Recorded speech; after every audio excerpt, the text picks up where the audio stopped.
கிருபை என்றும் உள்ளது. ஆண்டவரே, நீர் மகிமையும் வல்லமையும் ஆட்சியும் நிறைந்த தேவனாக இருக்கிறீர். சேனைகளின் கர்த்தர் நீர். ஆண்டவரே, எங்கள் ஜீவாதிபதியாக இருக்கிறீர். ஆண்டவரே, நன்றி செலுத்துகிறோம். அது மட்டுமல்ல, எங்களுடைய மீட்பரும் இரட்சகருமாக இருக்கிறீர்களா நன்றி செலுத்துகிறோம். ஆண்டவரே, ஆண்டவரே, கடந்த காலமெல்லாம் கண்மீன் போல பாதுகாத்து இந்த ஜூலை மாதம் 3வது கர்த்தருடைய நாள் ஆராதனை நாளிலே நாங்கள் ஆண்டவரே உம்முடைய மையத்தங்கும் சபையிலே கூடி உம்மை ஆண்டவரே இன்றைக்கு துதிக்கும்படியாகவும் ஆராதிக்கும்படியாகவும் ஆண்டவரே எங்களுடைய ஆராதனை எல்லாவற்றையும் நீர் நற்கந்தமாய் முகந்ததற்காக நன்றி செலுத்துகிறோம். ஆண்டவரே, நாங்கள் ஆண்டவரே இன்றைக்கும் கூட பந்தியை சுற்றி வந்து ஆண்டவரே உம்முடைய எச்சரிப்புகளை ஏற்றுக்கொண்டவர்களாக சோதித்து பார்த்து இயேசு கிறிஸ்துவின் ஆண்டவரே இரத்தத்திலும் மாம்சத்திலும் நாங்கள் தகுதியோடு பங்கு பெற்று உடைய உரைக்கு ஆயத்தப்படும்படியாக உதவி செய்திருக்கிறேன். நன்றி செலுத்துகிறோம். பிரதான செய்தியில் கூட ஆண்டவரே உம்முடைய எச்சரிப்பின் சத்தத்திற்காக நன்றி செலுத்துகிறோம். ஆண்டவரே, ஆண்டவரே, நாங்களும் ஆண்டவரே விசுவாசத்தோடு காணப்படணும், விசுவாசத்தோடு ஜெபிக்கணும். ஆண்டவரே, அங்கே இன்றைக்கு சபையின் நிலைமையை எங்களுக்கு முன்பாக கொண்டு வந்தீர். ஆகையால் ஆண்டவரே, நாங்கள் ஆண்டவரே அங்கே வரப்போகும் நாட்களிலே ஆண்டவரே உமக்கு உண்மை உத்தமுள்ள ஊழியக்காரராக காணப்படணும். ஆண்டவரே, எங்கள் முன்பதாக ஆண்டவர் யோபை கொண்டு வந்தீர். ஆண்டவரே, அங்கே யாபேஸினுடைய ஜபத்தை கூட எங்களுக்கு முன்பாக கொண்டு வந்தீர். யாபேஸ் எப்படி ஆண்டவரே அவர் ஊக்கமாய் ஜெபித்தார், விசுவாசத்தோடு ஜெபித்தார். இப்படியாக ஆண்டவரே அவர் ஜெபத்தை கேட்டீர். ஆண்டவரே, அதே போல் நாங்களும் ஜெபிக்க வேண்டும், விசுவாசத்தோடு எங்களோட பொதித்தீர். ஆண்டவரே, ஆண்டவரே, நாங்கள் நம்முடைய வார்த்தை கேட்பதற்கு மட்டுமல்ல, அதன் பிரகாரம் நடக்க உதவி செய்யும். இப்பொழுதும் கூட ஆண்டவரே, நாங்கள் இந்த மாலை நேரத்தில் வேதாராய்ச்சிக்காக ஆண்டவரே சகோதரர் பிரேம்குமார் அவர்கள் வீட்டிலே கூடி வரும்படியாக நீர் பாராட்டின கிருபைக்காக நன்றி செலுத்துகிறோம். ஆண்டவரே, சகோதரர் பிரேம்குமார், சகோதரி வசந்தா பிரேம்குமார் அவர்களுக்காகவும் அவர்கள் குடும்பத்திற்காக நன்றி செலுத்துகிறோம். அவர்கள் அமெரிக்காவில் இருக்காங்க. ஆண்டவரே, அவர்கள் ஆஸ்வதியம் ஆண்டவரே அவர்கள் ஜெபித்து ஆண்டவரே எங்களுக்கு தங்களுடைய வீட்டை ஆண்டவரே ஊழியத்திற்காக கொடுத்ததற்காக நன்றி செலுத்துகிறோம். ஆண்டவரே, அதை நிமித்தமாக அவர்களையும் ஒரு குடும்பத்தையும் ஆசிரிப்பதற்காக நன்றி செலுத்துகிறோம். ஆண்டவரே, இந்த நாள் வேதாராய்ச்சி கூட நம்முடைய கருத்தில் பிடிக்கிறோம். நீரே ஆண்டவரே எஜமானாக இருந்து தலைவராக இருந்து எங்களை ஆண்டவரே வழிநடத்தும்படியாக வேண்டிக் கொள்கிறோம். என்னை இல்லாமல் உங்களால் ஒன்றும் செய்யக்கூடாது சொன்னீர். ஐயா, உம்முடைய பிரசன்னம் ஆண்டவரை இங்கே காணப்படும்படியாக வேண்டிக்கொள்ள மத்தியில் எழுந்தருளும்படியாக வேண்டிக் கொள்கிறோம். நீர் இல்லை என்றால் இது வெற்றிடம். ஆகையால் நீர் இந்த இடத்துல உம்முடைய பிரசன்னம் சமூகம் காணப்படுவதற்காக நன்றி செலுத்துகிறோம். ஆரம்பம் முதல் கொண்டு முடியும் மட்டுமாக நாங்கள் உம்முடைய பிரசன்னத்தை சமூகத்தை ஆண்டவரை அனுபவிக்க உதவி செய்யும். ஆண்டவரை வந்த ஒரு கால் நன்றி செலுத்துகிறோம். வரவேண்டியவர்களை தலையெல்லாம் நீக்கி போட்டு ஆண்டவரே சீக்கிரத்தில் ஆண்டவரே இந்த வேத ஆராய்ச்சி கூட்டத்திற்கு கொண்டு வந்து சேரும். ஆண்டவரே, உம்முடைய ஊழியக்காரரை கூட ஆயத்தப்படுத்தி அபிஷேகப்படி சரியான நேரத்தில் கொண்டு வந்து சேர்த்திருக்கிறீர். ஆண்டவரே, நீரே அவரை ஆண்டவரே சிலுவின் மறைவிலை வைத்து வல்லமையாய் உபயோகப்படுத்த முடியாது வேண்டிக் கொள்கிறோம். வெளிப்படுத்தின விசேஷத்திலிருந்து எங்களோட பேசி கொண்டு வருகிறீர். ஆயால் ஆண்டவரே, இன்றைக்கும் எங்களோட பேசி நம்முடைய வருகைக்கான அந்த அடையாளங்கள் எல்லாவற்றையும் நீர் எங்களை வெளிப்படுத்தும் பொழுது நாங்கள் அதை அறிந்து கொண்டு ஆண்டவரே நம்முடைய ரகசிய வருகைக்காய் நாங்கள் ஆயத்தப்பட முடியாது, மற்றவர்கள் ஆயத்தப்படுத்த முடியாது உதவி செய்யும். ஆண்டவரே, அநேக வாலிபருக்கு ஆண்டவரே பிள்ளைகள் வந்திருக்காங்க. எவ்வளோ ஒரு சந்தோஷம், அதற்காக நன்றி செலுத்துகிறோம். அநேகர் வரத்தக்கதாக உதவி செய்யும். தலையெல்லாம் நீக்கி போடும் ஆண்டவரே சுகத்திரமாக கொண்டு சேரும். பொழுதும் பாடுகின்ற பாடல்கள் மூலமாகவும் நாம் மேம்படட்டும். சரியான ராகத்திலே சரியான ஆண்டவரே விதத்திலே பாடத்தக்கதாக அது அந்த பாடல் நிமித்தமாக கூட அநேகர் ரட்சிக்கப்படும்படியாக கூட வேண்டிக் கொள்கிறோம். கிருபை பாராட்டும். ஆண்டவரே, இப்பொழுதும் கூட ஆண்டவரே எங்கள் ஜெபத்தை கேட்டதற்காக நன்றி. இந்த வேதாராய்ச்சியில் நீர் மகிமைப்பட போவதற்காக நன்றி. எங்களோடு பேசப்போவதற்காக நன்றி செலுத்துகிறோம். ஆண்டவரே, சத்துக்கின் காரியங்களும் அந்தகார சக்தியிலும் இயேசு கிறிஸ்துவின் வல்லமையில் நாம் கலந்து கேட்டுகிறோம். துதிங்கன மகிமைக்கே செலுத்தி இயேசு கிறிஸ்து இனிமையான நல்ல நாமத்தினால இந்த ஜெபத்தை எடுக்கிறோம். நல்ல பிதாவே, ஆமென். நாம் பாடல்களை பாடுவோம். முதலாவது பாடல் 175வது பாடலை பாடுவோம். 175ஆம் பாடல்.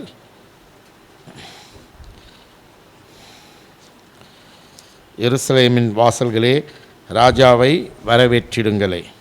புன்னகையுடனே பரநேசுவை இன்றே வரவேற்றிடுங்களே. இந்த துதியின் பாடலை 175 தெரியாதா? சரி, வேறு என்ன பாட்டு சொல்லு. அதே இதுக்கு போடும், பிஜிஎம் மட்டும் போடு. கார்ட்ஸ் எதாவது போட முடியுமா?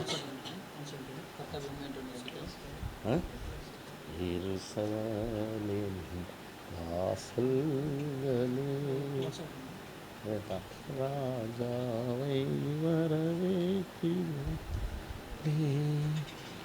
புன்னகையுடனே பரநேசுவை இன்றே வரவேற்றிடுங்களே.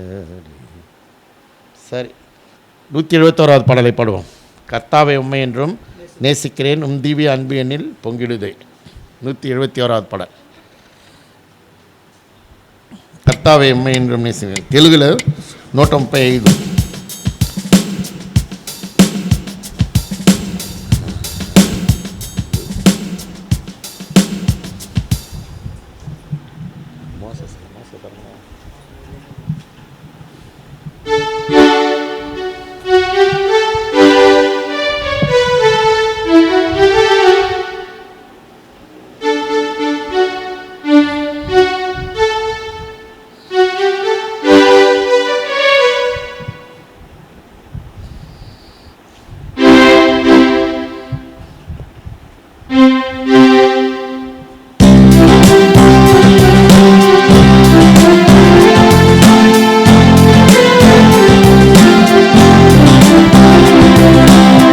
கர்த்தாவே உம்மை என்றும்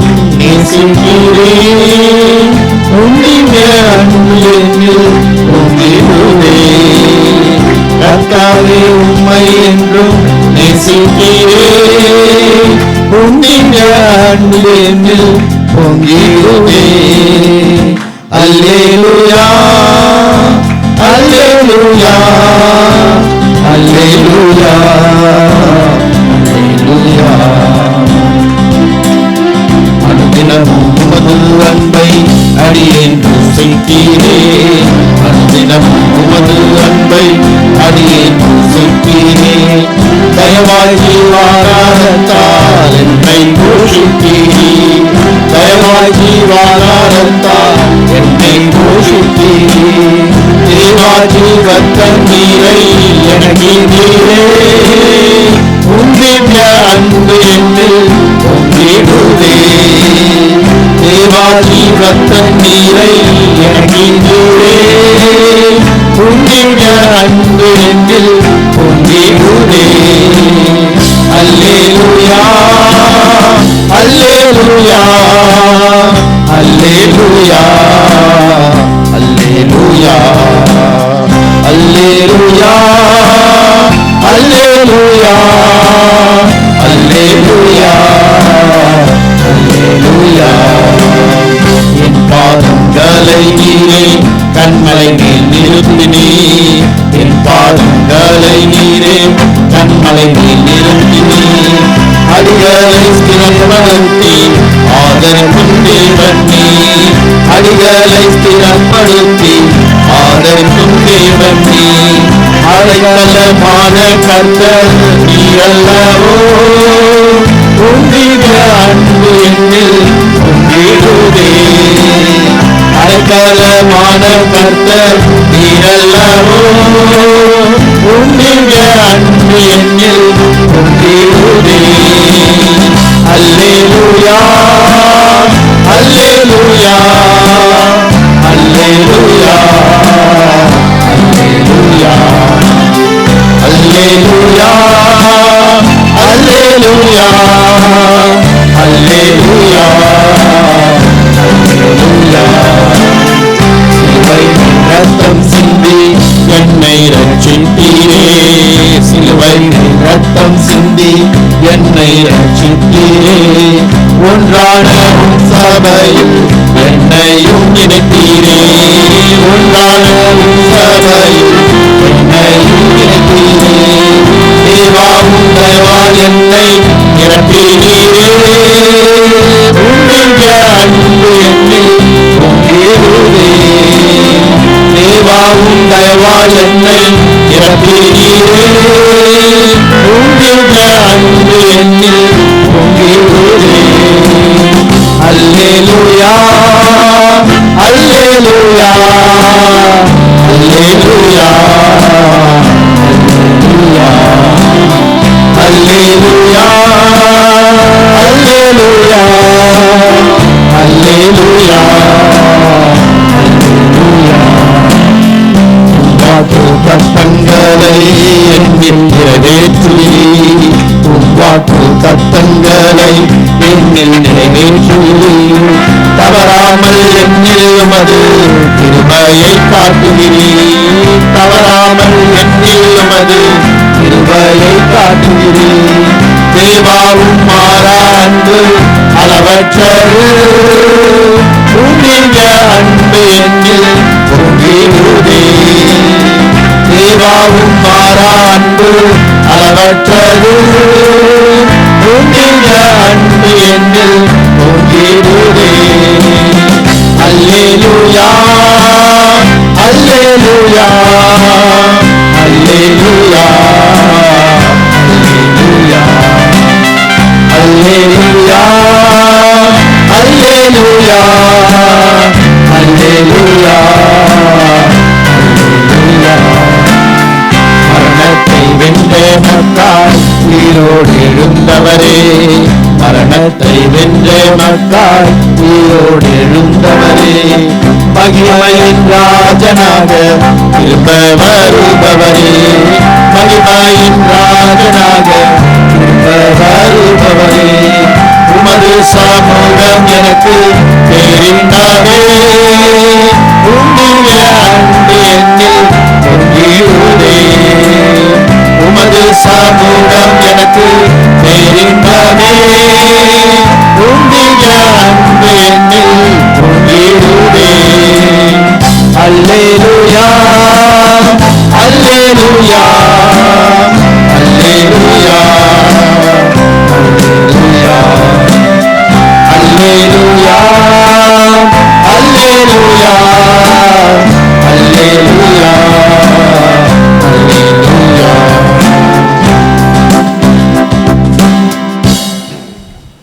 அடுத்தபடியாக 339வது பாடல். ஆண்டவர் வருகை மீதே ஆயத்தமடைந்தோர் அந்நாளே.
பெரிய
அடைந்தோம் நன்னாளே.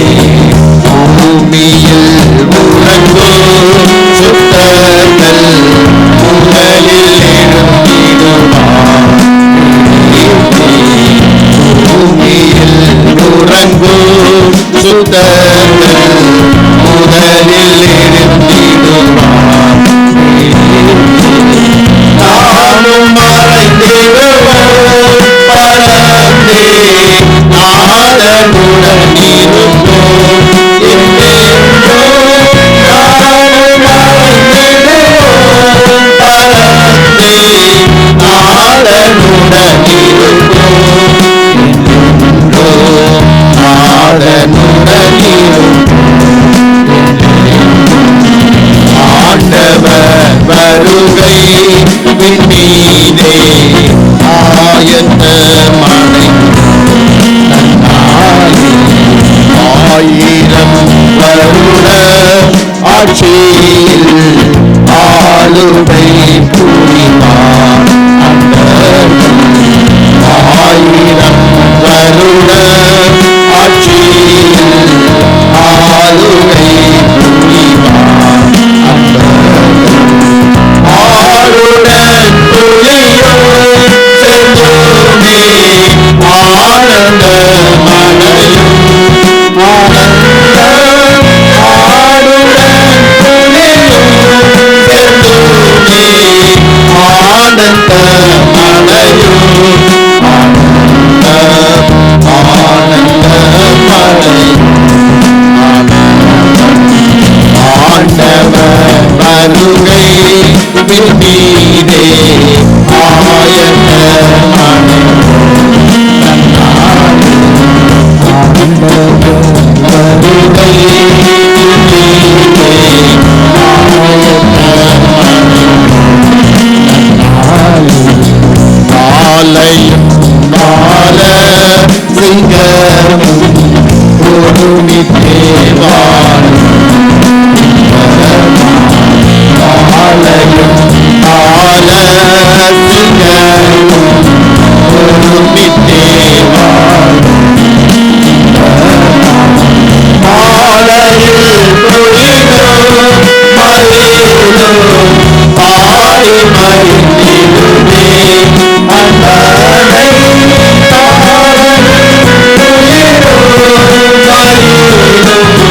பாடி மகிழ்ந்திடுமே அன்பனை. பாடி மகிழ்ந்திடுமே அன்பனை. ஆண்டவர் வருகை விண்ணீரே ஆயத்தமடை நன்னாளே. ஆண்டவர் வருகை விண்ணீரே ஆயத்தமடை நன்னாளே. நீதியினாட்சி பூமியில் ஆட்சிமயாக வரவே. நீதியினாட்சி பூமியில் ஆட்சிமயாக வரவே. சாட்சியாகவே இப்போதே சார்ந்தருவனுக்கே என்றுமே. சாட்சியாகவே இப்போதே சார்ந்தருவனுக்கே என்றுமே. சார்ந்தருவனுக்கே என்றுமே. ஆண்டவர் வருகை விண்ணீரே ஆயத்தமடைந்தோம் நன்னாளே. ஆண்டவர் வருகை விண்ணீரே ஆயத்தமடைந்தோம் நன்னாளே. ஆயத்தமடையாத மருத்துவம் ஆரத்துயரமே இன்றுமே. ஆயத்தமடையாத மருத்துவம் ஆரத்துயரமே இன்றுமே. ஆரத்துயரமே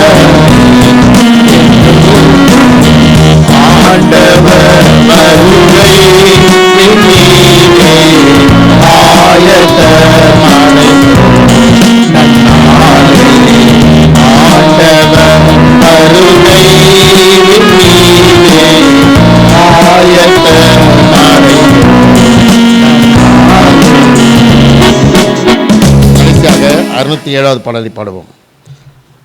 607. விளைந்த பலனை அறுப்பாரில்லை, விளைவின் நற்பலன் வாடிடுதே.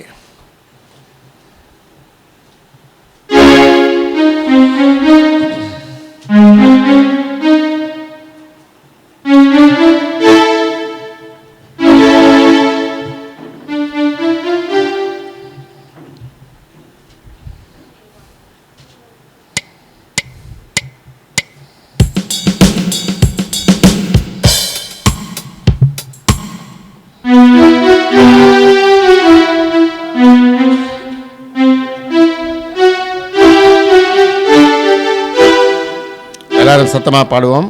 விளைந்த பலனை அறுப்பாரில்லை.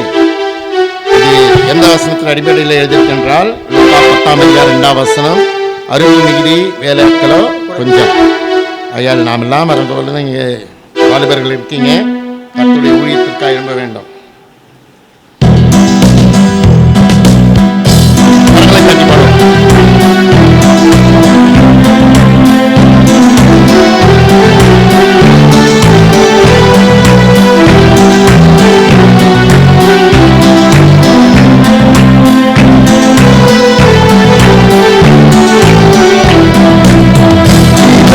பலனை அறுப்பாரில்லை, விளைவின் நற்பலன் வாடிடுதே. அறுவடை மிகுதியாலோ இல்லை, அந்தோ மனிதர் அழிகின்றாரே. அறுவடை மிகுதியாலோ இல்லை, அந்தோ மனிதர் அழிகின்றாரே. அவர் போல் பேசிட நாவும் இல்லை, அவர் போல் அழைத்திட கால்கள் இல்லை. அவர் போல் பேசிட நாவும் இல்லை, அவர் போல் அழைத்திட கால்கள் இல்லை. என்னிலடங்கா மாத சத்தம் உந்தன் செவியில் ஒலிப்பதையோ. என்னிலடங்கா மாத சத்தம் உந்தன் செவியில் ஒலிப்பதையோ. இளைந்த பலனை அறுப்பாரில்லை, விளைவின் நற்பலன் வாடிடுதே. அறுவடை மிகுதி வாலோ இல்லை, அந்தோ மனிதர் அழிகின்றாரே. அறுவடை மிகுதி வாலோ இல்லை, அந்தோ மனிதர் அழிகின்றாரே.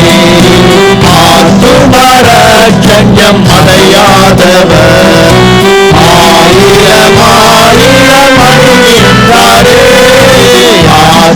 ஆத்துமரட்சண்யம் அடையாதவர் ஆயிரம் ஆயிரம் அழிகின்றாரே.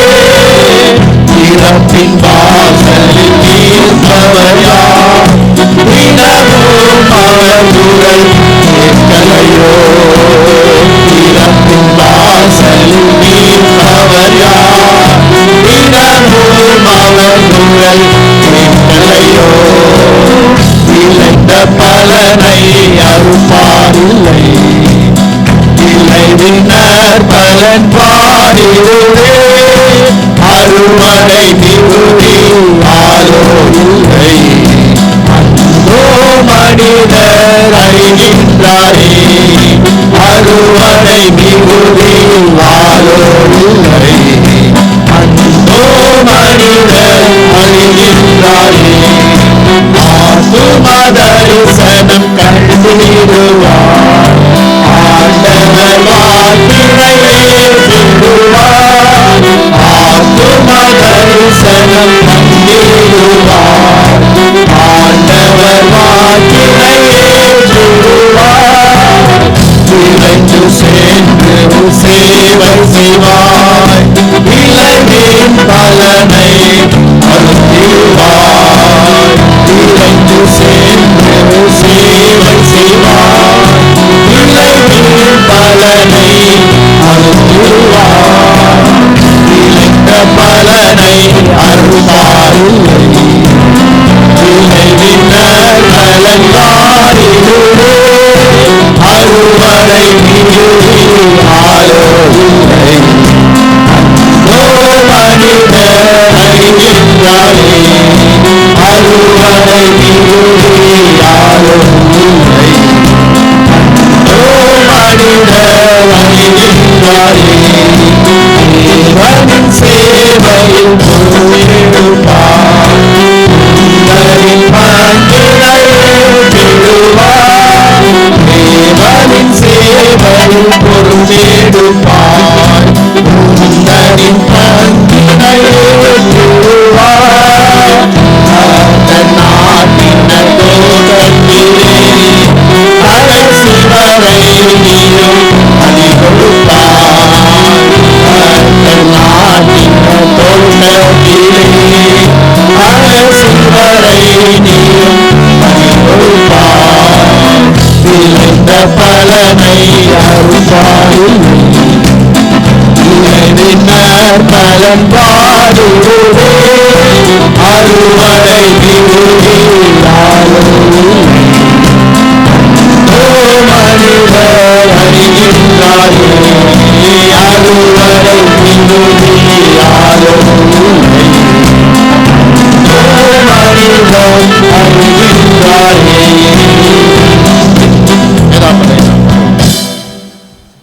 வேதாம் பல்லவி. வேதங்களை உயர்த்தி வேதாம்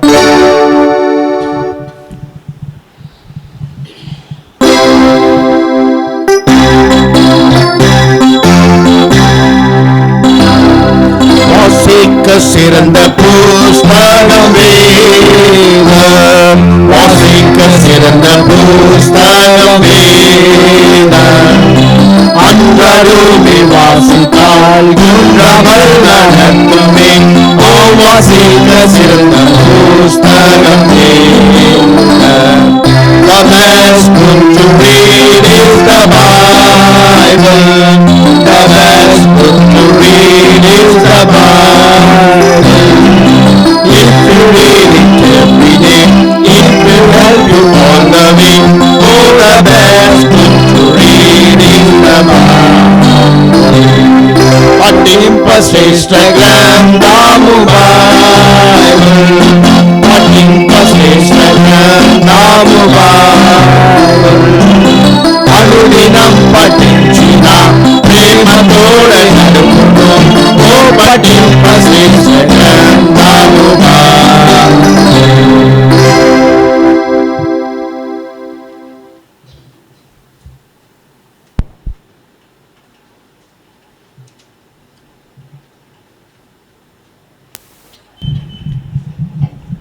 ஜெபிப்போம்.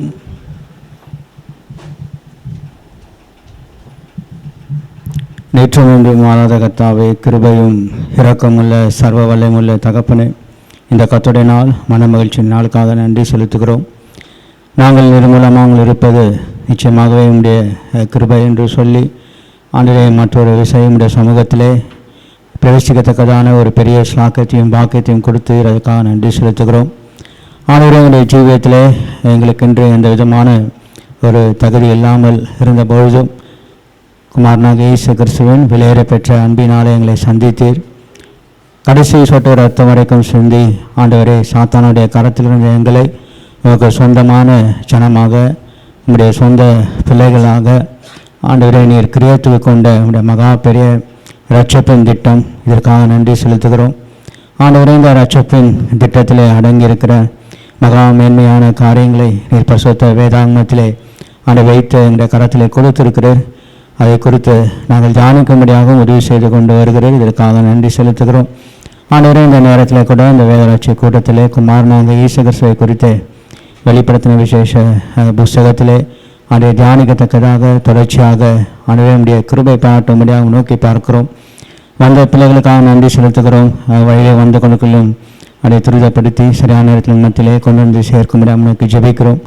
நாங்கள் ஒருமித்து கூடி இந்த வசனத்தை சூழ அமர்ந்து உண்மை குறித்தே நாங்கள் தியானிக்கும் பொழுது எங்களுக்காக ஆண்டவரே இந்த உலகத்திலே ஓடும்படியான ஒரு ஓட்டத்தை வைத்திருக்கிறீர். அந்த ஓட்டத்திற்கு அது பிரயோஜனமாக இருக்க, அந்த ஓட்டத்திற்கு எங்களுக்கு அதிக பலனாக அது உத்வேகத்தோடு கூட தொடர்ச்சியாக நோக்கி ஆண்டவரை எந்த விதமான சோர்வு இல்லாதபடிக்கு ஓடத்தக்கதாக ஆண்டவரே இந்த தியானம் ஆண்டவரே இந்த உலக வாழ்க்கையிலே நீர் எங்களுக்காக என்ன நியமித்திருக்கிறோ அதையும் கூட நிறைவேற்ற நீர் வல்லவராக இருக்கிறீர்.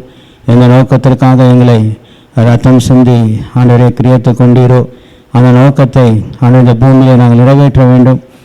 எங்களுக்கு அதை காண்பிக்கும்படியாக நோக்கி பார்க்கிறோம்.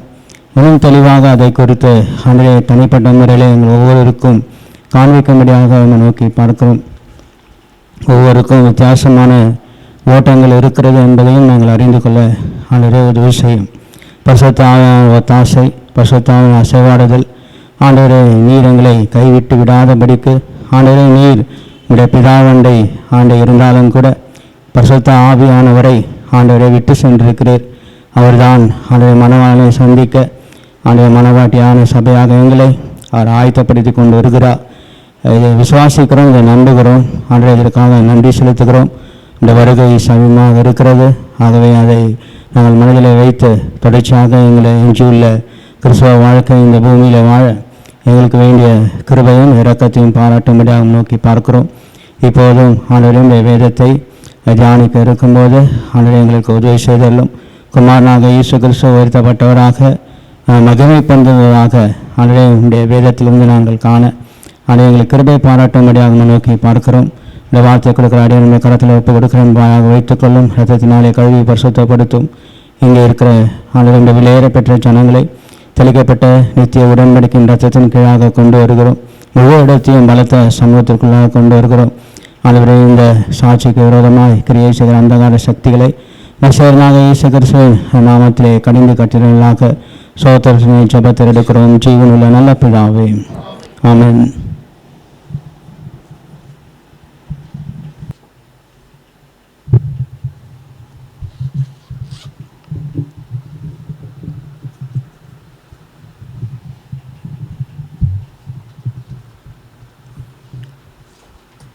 எபிரேயர் 10ஆம் அதிகாரம்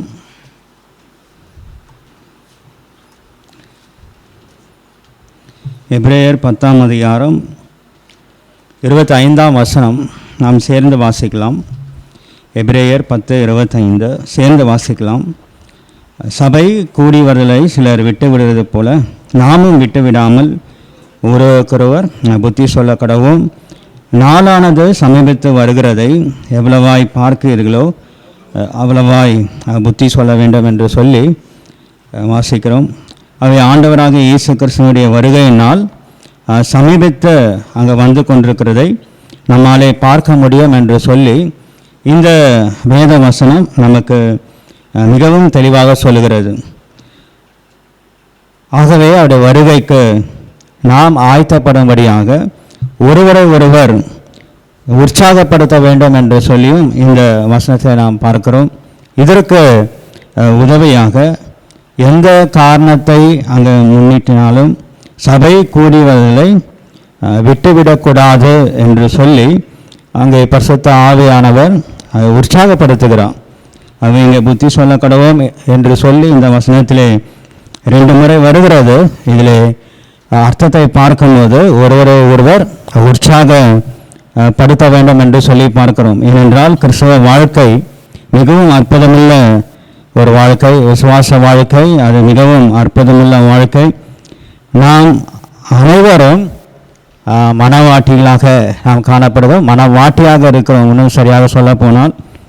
ஆகவே நாம் ஒருத்தருக்கொருத்தர் மிகவும் அவசியமாகவே இருக்கிறோம். ஏனென்று சொன்னால் நாம் அனைவரும் இந்த உலகத்திற்கு உப்பாக தேவன் வைத்திருக்கிறோம். ஆகவே நம்ம உப்புலம் நமக்கு நன்றாக தெரியும். எப்படி அந்த உப்பு எடுக்கிறார்கள் என்று சொல்லி அங்கே தண்ணீர் மேல் அங்கே சூரியன் அங்கே பட வேண்டும். அப்போது கொஞ்சம் கொஞ்சமாக அங்கெங்குமாக வெள்ளை வெள்ளையாக வரும். ஆனால் முழுமையாக அது வர வேண்டும். ஆகவே தான் ஆவிக்குரிய ஜீவத்திலே சிலர் ஆவிக்குரிய வண்ணமாக வளர்ந்திருப்பார்கள், குறைந்திருப்பார்கள், சில பலவீனத்தோடு கூட இருப்பார்கள். ஆனால் முழுவதுமாக அவர்கள் கிறிஸ்துவின் சாயலுக்கு ஒப்பாக பொறுமையோடு இருக்க வேண்டும். ஆகவே நமக்கு இந்த நாட்களிலே தெரிந்த சத்தியம் 20 வருஷத்துக்கு முன்பதாக நமக்கு தெரியாது. ஸோ அதே போல் ஆவிக்குரிய வண்ணமாக வளர்ந்தவர்கள், வளராதவர்கள், பலவீனம் உள்ளவர்கள் எல்லாரும் கலந்துதான் அங்கே சபையராக தேவனுடைய பிள்ளைகளாக ஒவ்வொரு எந்த கூட்டமாக இருந்தாலும் சரி கூடி வருகிறோம். தேவன் நிச்சயமாகவே ஒவ்வொருவரையும் அவர் என்ன நோக்கத்திற்காக தெரிந்து கொண்டிருக்கிறாரோ அந்த நோக்கத்திற்காக நிச்சயமாகவே வளர செய்வார். ஆகவே சில சமயம் நாமும் எல்லாம் அவை மற்றவர்கள் நம்மை தூக்கிவிட வேண்டும், சில சமயத்திலே மற்றவர்கள் எல்லாம் அவரை நாம் தூக்கிவிட வேண்டும். ஒருவருக்கொருவர் உற்சாகப்படுத்த வேண்டும், ஒருவருக்கொருவர் தூக்கிவிட வேண்டும். யார் வேண்டுமானாலும் எந்த பாவத்தை வேண்டுமானாலும் எப்போது வேண்டுமானாலும் விழலாம் என்று சொல்லி பரிசுத்த வேதம் தெளிவாக சொல்லுகிறது.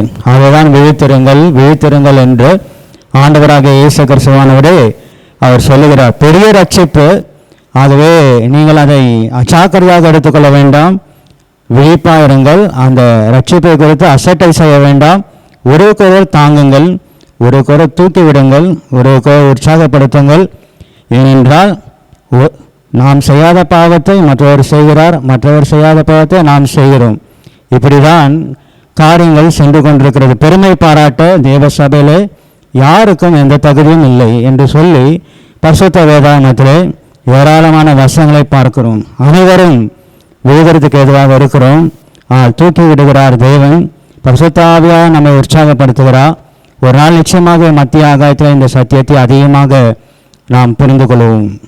எபிரேயர் 10:25 இதையெல்லாம் பார்க்கிறோம். ஆக எந்த காரணத்தை முன்னிட்டும் சபை கூடி வருவதில்லை. தயவு செய்து விட்டுவிட வேண்டாம், ஒருவருக்கொருவர் நீங்கள் உற்சாகப்படுத்துங்கள் என்று இந்த வசனத்திலே நாம் பார்க்கிறோம். எசேக்கியேல் 38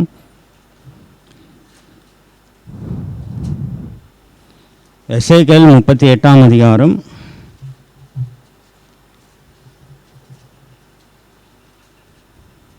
7 நீ ஆயத்தப்படு, உன்னுடனே கூடின உன் எல்லா கூட்டத்தையும் ஆயத்தப்படுத்து.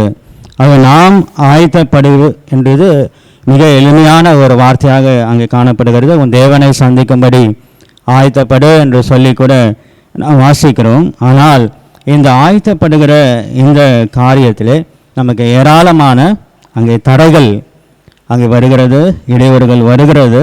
ஆனால் தேவன் நமக்கு உதவி செய்து கொண்டு வருகிறார். தேவன் நம்மை உற்சாகப்படுத்தி கொண்டு வருகிறார். சில சமயத்தில் அநேக சந்தேகங்கள் கூட இருக்கிறது. ஏனென்றால் சில மாதங்கள் முழுவதாக கூட நாம் அதை குறித்து பார்த்தோம்.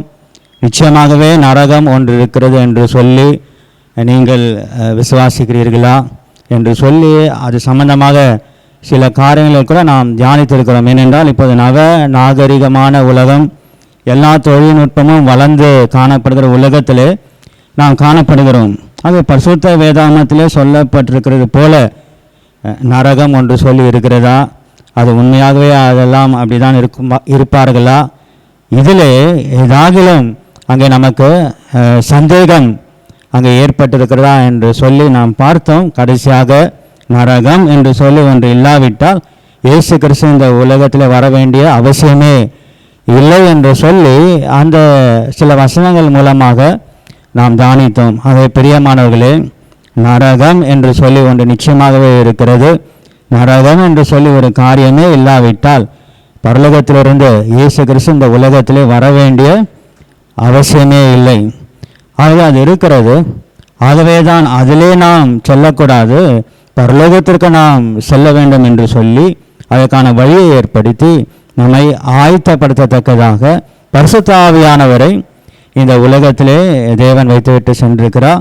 பரிசுத்த ஆவியானவர் எதற்காக கொடுக்கப்பட்டிருக்கிறார் என்று சொல்லி முக்கியமான ஒரே ஒரு காரணம், ஏராளமான காரணங்கள் இருக்கிறது. அநேக சபை பிரிவுகள் அநேக காரணங்கள் அங்கே சொல்லுகிறார்கள். பரிசுத்த ஆவியானவர் உங்களுக்குள்ளே வந்திருக்கிறார் என்று சொல்லி நீங்கள் எப்படி நம்புவது, எப்படி புரிந்து கொள்வது என்று சொல்லி. ஆனால் பரிசுத்த வேதாகமத்திலே அநேக வசனங்கள் இருக்கிறது. அதில் முக்கியமான ஒரே ஒரு சத்தியம், நீ பரிசுத்தமாய் வாழ வேண்டும் என்பதற்காக தான் பரிசுத்த ஆவியானவர் உனக்கு கொடுக்கப்பட்டிருக்கிறார். இதுதான் முதலாவது. இதை விட்டுவிட்டு மற்ற காரியங்களை குறித்து நாம் சிந்தித்து செயல்படுவோம் என்றால் அவர் எதற்காக கொடுக்கப்பட்டிருக்கிறார் என்று சொல்லி நாம் அறியாமல் இருக்கிறோம். ஆகவேதான் நம்முடைய சாட்சியில் மிக சரியாக இந்த பரிசுத்த ஆவியானவர் குறித்து தேவ மனுஷர்கள் அப்போதே அதை குறித்து நன்றாக ஆராய்ந்து பார்த்து நமக்கு கற்றுக் கொடுத்திருக்கிறார்கள். அது நீங்கள் மெய்யாகவே ரட்சிக்கப்பட்டிருந்தால் பரிசுத்த ஆவியானவர் உங்களுக்குள்ளே நிச்சயமாகவே அவர் வருவார். அவர் வந்து பரிசுத்த வாழ்க்கைக்கு நாம் என்ன செய்ய வேண்டும் என்று சொல்லி அவர் கற்றுக் கொடுக்கிறார். அது இது முக்கியமான ஒரு காரியம் என்றால் இந்த உலகத்திலே பரிசுத்த ஆவியானவர் தான் நம்மை ஆயத்தப்படுத்துகிறார் மணவாளனை சந்திப்பதற்கு. அப்படி இல்லாவிட்டால் நம்மாலே ஒன்றும் செய்ய முடியாது. பரிசுத்த ஆவியானவர் தான் மணவாளனை சந்திக்கத்தக்கதாக நம்மை ஒவ்வொரு நாளும் பல விதத்திலே ஆயத்தப்படுத்தி கொண்டு வருகிறோம். அது வெளிப்படுத்தின விசேஷம் 11ஆம் அதிகாரத்தை நாம் கடைசியாக அது ஒரு சில வசனங்களை மாத்திரம் தியானித்து அதை கூட நிறுத்தினோம். அந்த அதிகாரத்தை நாம் திருப்பிக் கொள்ளலாம். வெளிப்படுத்தின விசேஷம் 11ஆம் அதிகாரம் 1 வசனம். பின்பு கைக்கோலுக்கு ஒப்பான ஒரு அளவுகோல் என்னிடத்தில் கொடுக்கப்பட்டது.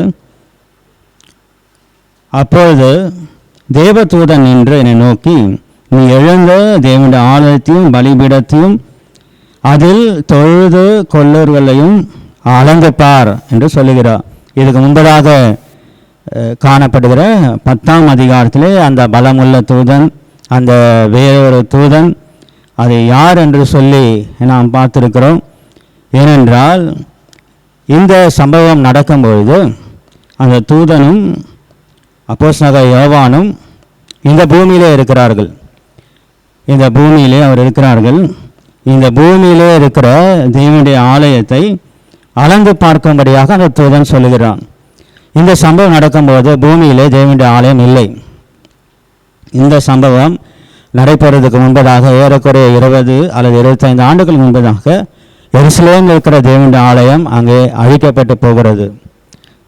பூமியிலே எந்த ஒரு ஆலயமும் இல்லை. அது எந்த ஆலயத்தை இங்கே அளந்து பார்க்க சொல்லுகிறார் என்று சொல்லி நாம் பார்க்கும்போது, அந்த கிறிஸ்துவின் ஆட்சியிலே தேவனுடைய ஆலயம் கட்டப்பட வேண்டும். இந்த பூமியிலே அது கட்டப்பட வேண்டும். அதுக்கு பிற்பாடு கூட ஒரு தேவனுடைய ஆலயம் கட்டப்பட வேண்டும். அது 1000 வருஷ அரசாட்சியிலே கட்டப்பட போகிற ஒரு தேவனுடைய ஆலயமாக இருக்கிறது. ஆகவே இங்கே எந்த தேவனுடைய ஆலயத்தை அளந்து பார் என்று சொல்லி இங்கே இந்த தூதன் அப்போஸ்தலனாகிய யோவானுக்கு அங்கே சொல்லுகிறார். இந்த 1000 வருஷ அரசாட்சியிலே மிகவும் பிரம்மாண்டமாக ஒரு தேவனுடைய ஆலயம் கட்டப்பட போகிறது. எசேக்கியேல் 41ஆம் அதிகாரம். எசேக்கியேல் 41ஆம் அதிகாரம் 1 வசனம். பின்பு அவர் என்னை தேவாலயத்திற்கு அழைத்து கொண்டு போய், இங்கே சொல்லப்படுகிற தேவ ஆலயம் 1000 வருஷ அரசாட்சியிலே காணப்பட போகிற ஒரு தேவனுடைய ஆலயமாக இருக்கிறது. இந்த தேவனுடைய ஆலயம் கட்டப்படுவதற்கு முன்பதாக சில பயங்கரமான காரியங்கள் நடைபெற வேண்டும். உதாரணத்திற்கு சில முக்கியமான பூமி அதிர்ச்சிகள் அந்த கிறிஸ்துவின் ஆட்சியிலே நடைபெற வேண்டும். அப்போது இப்போ நாம் சொல்லுகிறோம் அல்லவா, எருசலேமை சுற்றி பர்வதங்கள் இருக்கிறது என்று சொல்லி அவ்விதமாக இல்லாதபடிக்கு எல்லா பர்வதங்களும் எல்லா மலைகளும் நிர்மலமாகும். அந்த பூமி அதிர்ச்சியின் மூலமாக எருசலேமை சுற்றி இருக்கிற காரியங்கள் எல்லாம் சமபூமியாக மாறும். எருசலேம் பார்க்கும்போது அந்த பூமி அதிர்ச்சிக்கு பிற்பாடு அது மாத்திரம் தனியே உயர்ந்த ஒரு இடத்திலே காணப்படும். அங்கேதான் தேவனுடைய ஆலயம் 1000 வருஷ அரசாட்சியிலே காணப்பட போகிறது. ஆகவே மிக முக்கியமான அந்த கிறிஸ்துவின் ஆட்சியிலே வருகிற அந்த பூமி அதிர்ச்சிகள் வெளிப்படுத்தின விசேஷம் 8ஆம் அதிகாரம்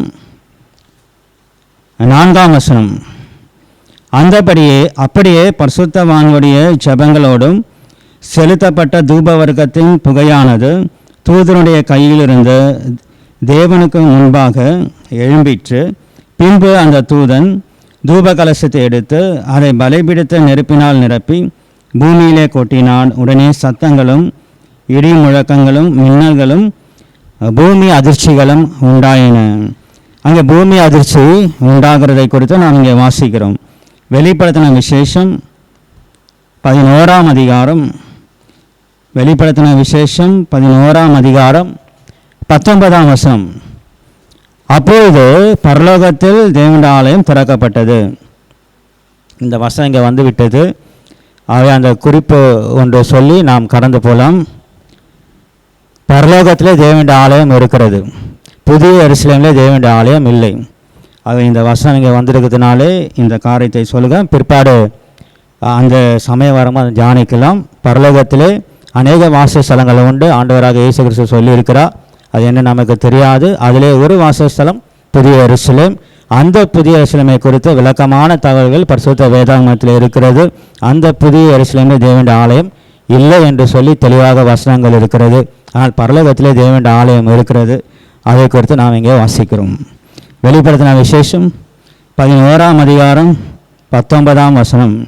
அப்போது பரலோகத்தில் தேவனுடைய ஆலயம் திறக்கப்பட்டது. அவருடைய ஆலயத்திலே அவருடைய உடன்படிக்கையின் பெட்டி காணப்பட்டது. அப்போது மின்னல்களும் சத்தங்களும் இடி முழக்கங்களும் பூமி அதிர்ச்சியும் பெரும் கன்மழையும் உண்டாயின. இது 2வது பூமி அதிர்ச்சியாக இருக்கிறது. அந்த கிறிஸ்தன் ஆட்சியிலே அந்த 7 ஆண்டு காலத்திலே நடைபெறுகிறது. கடைசியாக வெளிப்படுத்தின விசேஷம் 16ஆம் அதிகாரம் 18ஆம் வசனம். வெளிப்படுத்தின விசேஷம் 16ஆம் அதிகாரம் 18ஆம் வசனம். சத்தங்களும் இடி முழக்கங்களும் மின்னல்களும் உண்டாயின. பூமி மிகவும் அதிர்ந்தது. பூமியின் மேல் மனுஷர்கள் உண்டான நாள் முதற்கொண்டு அப்படிப்பட்ட பெரிய அதிர்ச்சி உண்டாகவில்லை. இதுதான் மனுஷன் உண்டாக நாளிலிருந்து, ஆதாம் ஏவாள் உண்டாக்கப்பட்ட நாளிலிருந்து இதுவரைக்கும் இப்படிப்பட்ட ஒரு பூமி அதிர்ச்சி வந்ததே இல்லை. இதை மதர் ஆஃப் எர்த்குவேக் என்று சொல்லி அழைக்கிறார்கள். இதுதான் பூமி அதிர்ச்சிக்கெல்லாம் தாய். அதுபோல ஒரு பூமி அதிர்ச்சி இனிமேல் தான் வரப்போகிறது. ஆகவே அது பரிசுத்த ஆவியானவர் மிக தெளிவாக இந்த இடத்துல சொல்லுகிறார். என்ன சொல்லுகிறார்? மனுஷர்கள் உண்டான நாள் முதற்கொண்டு அப்படிப்பட்ட ஒரு பெரிய அதிர்ச்சி உண்டாகவில்லை என்று சொல்லி இங்கே நாம் தெளிவாக பார்க்கிறோம். ஆகவே இந்த பூமி அதிர்ச்சிக்கு பின்பதாக ஏற்கனவே சொன்ன விதமாக அந்த பூமியின் பரப்பளவு எல்லாம் மாற்றப்பட்டு 1000 வருஷ அரசாட்சியிலே தேவனுடைய ஆலயமானது கட்டப்பட போகிறது. ஆனால் வெளிப்படுத்தின விசேஷம் 11ஆம் அதிகாரத்திலே இங்கே அந்த தூதன் அப்போஸ்தலனாகிய யோவானிடத்திலே நீ தேவனுடைய ஆலயத்தை அளந்து பார் என்று சொல்லும்போது இந்த தேவனுடைய ஆலயம் அந்த கிறிஸ்துவின் ஆட்சியிலே கட்டப்பட போகிற ஒரு தேவனுடைய ஆலயமாக இருக்கிறது. அந்த கிறிஸ்துவின் ஆட்சியிலே தேவனுடைய ஆலயம் கட்டப்படுமா? அந்த கிறிஸ்துவின் ஆட்சியிலே ஒரு தேவனுடைய ஆலயம் இருக்குமா என்று சொன்னால் பரிசுத்த வேதாகமத்திலே தெளிவாக இயேசு கிறிஸ்துவும் ஆம் இருக்கும் என்று சொல்லுகிறார். அப்போஸ்தலனாகிய பவுலும் நிச்சயமாகவே இருக்கும் என்று சொல்லுகிறார். அப்போஸ்தலனாகிய யோவானும் நிச்சயமாகவே இருக்கும் என்று சொல்லுகிறார். மத்தேயு சுவிசேஷம்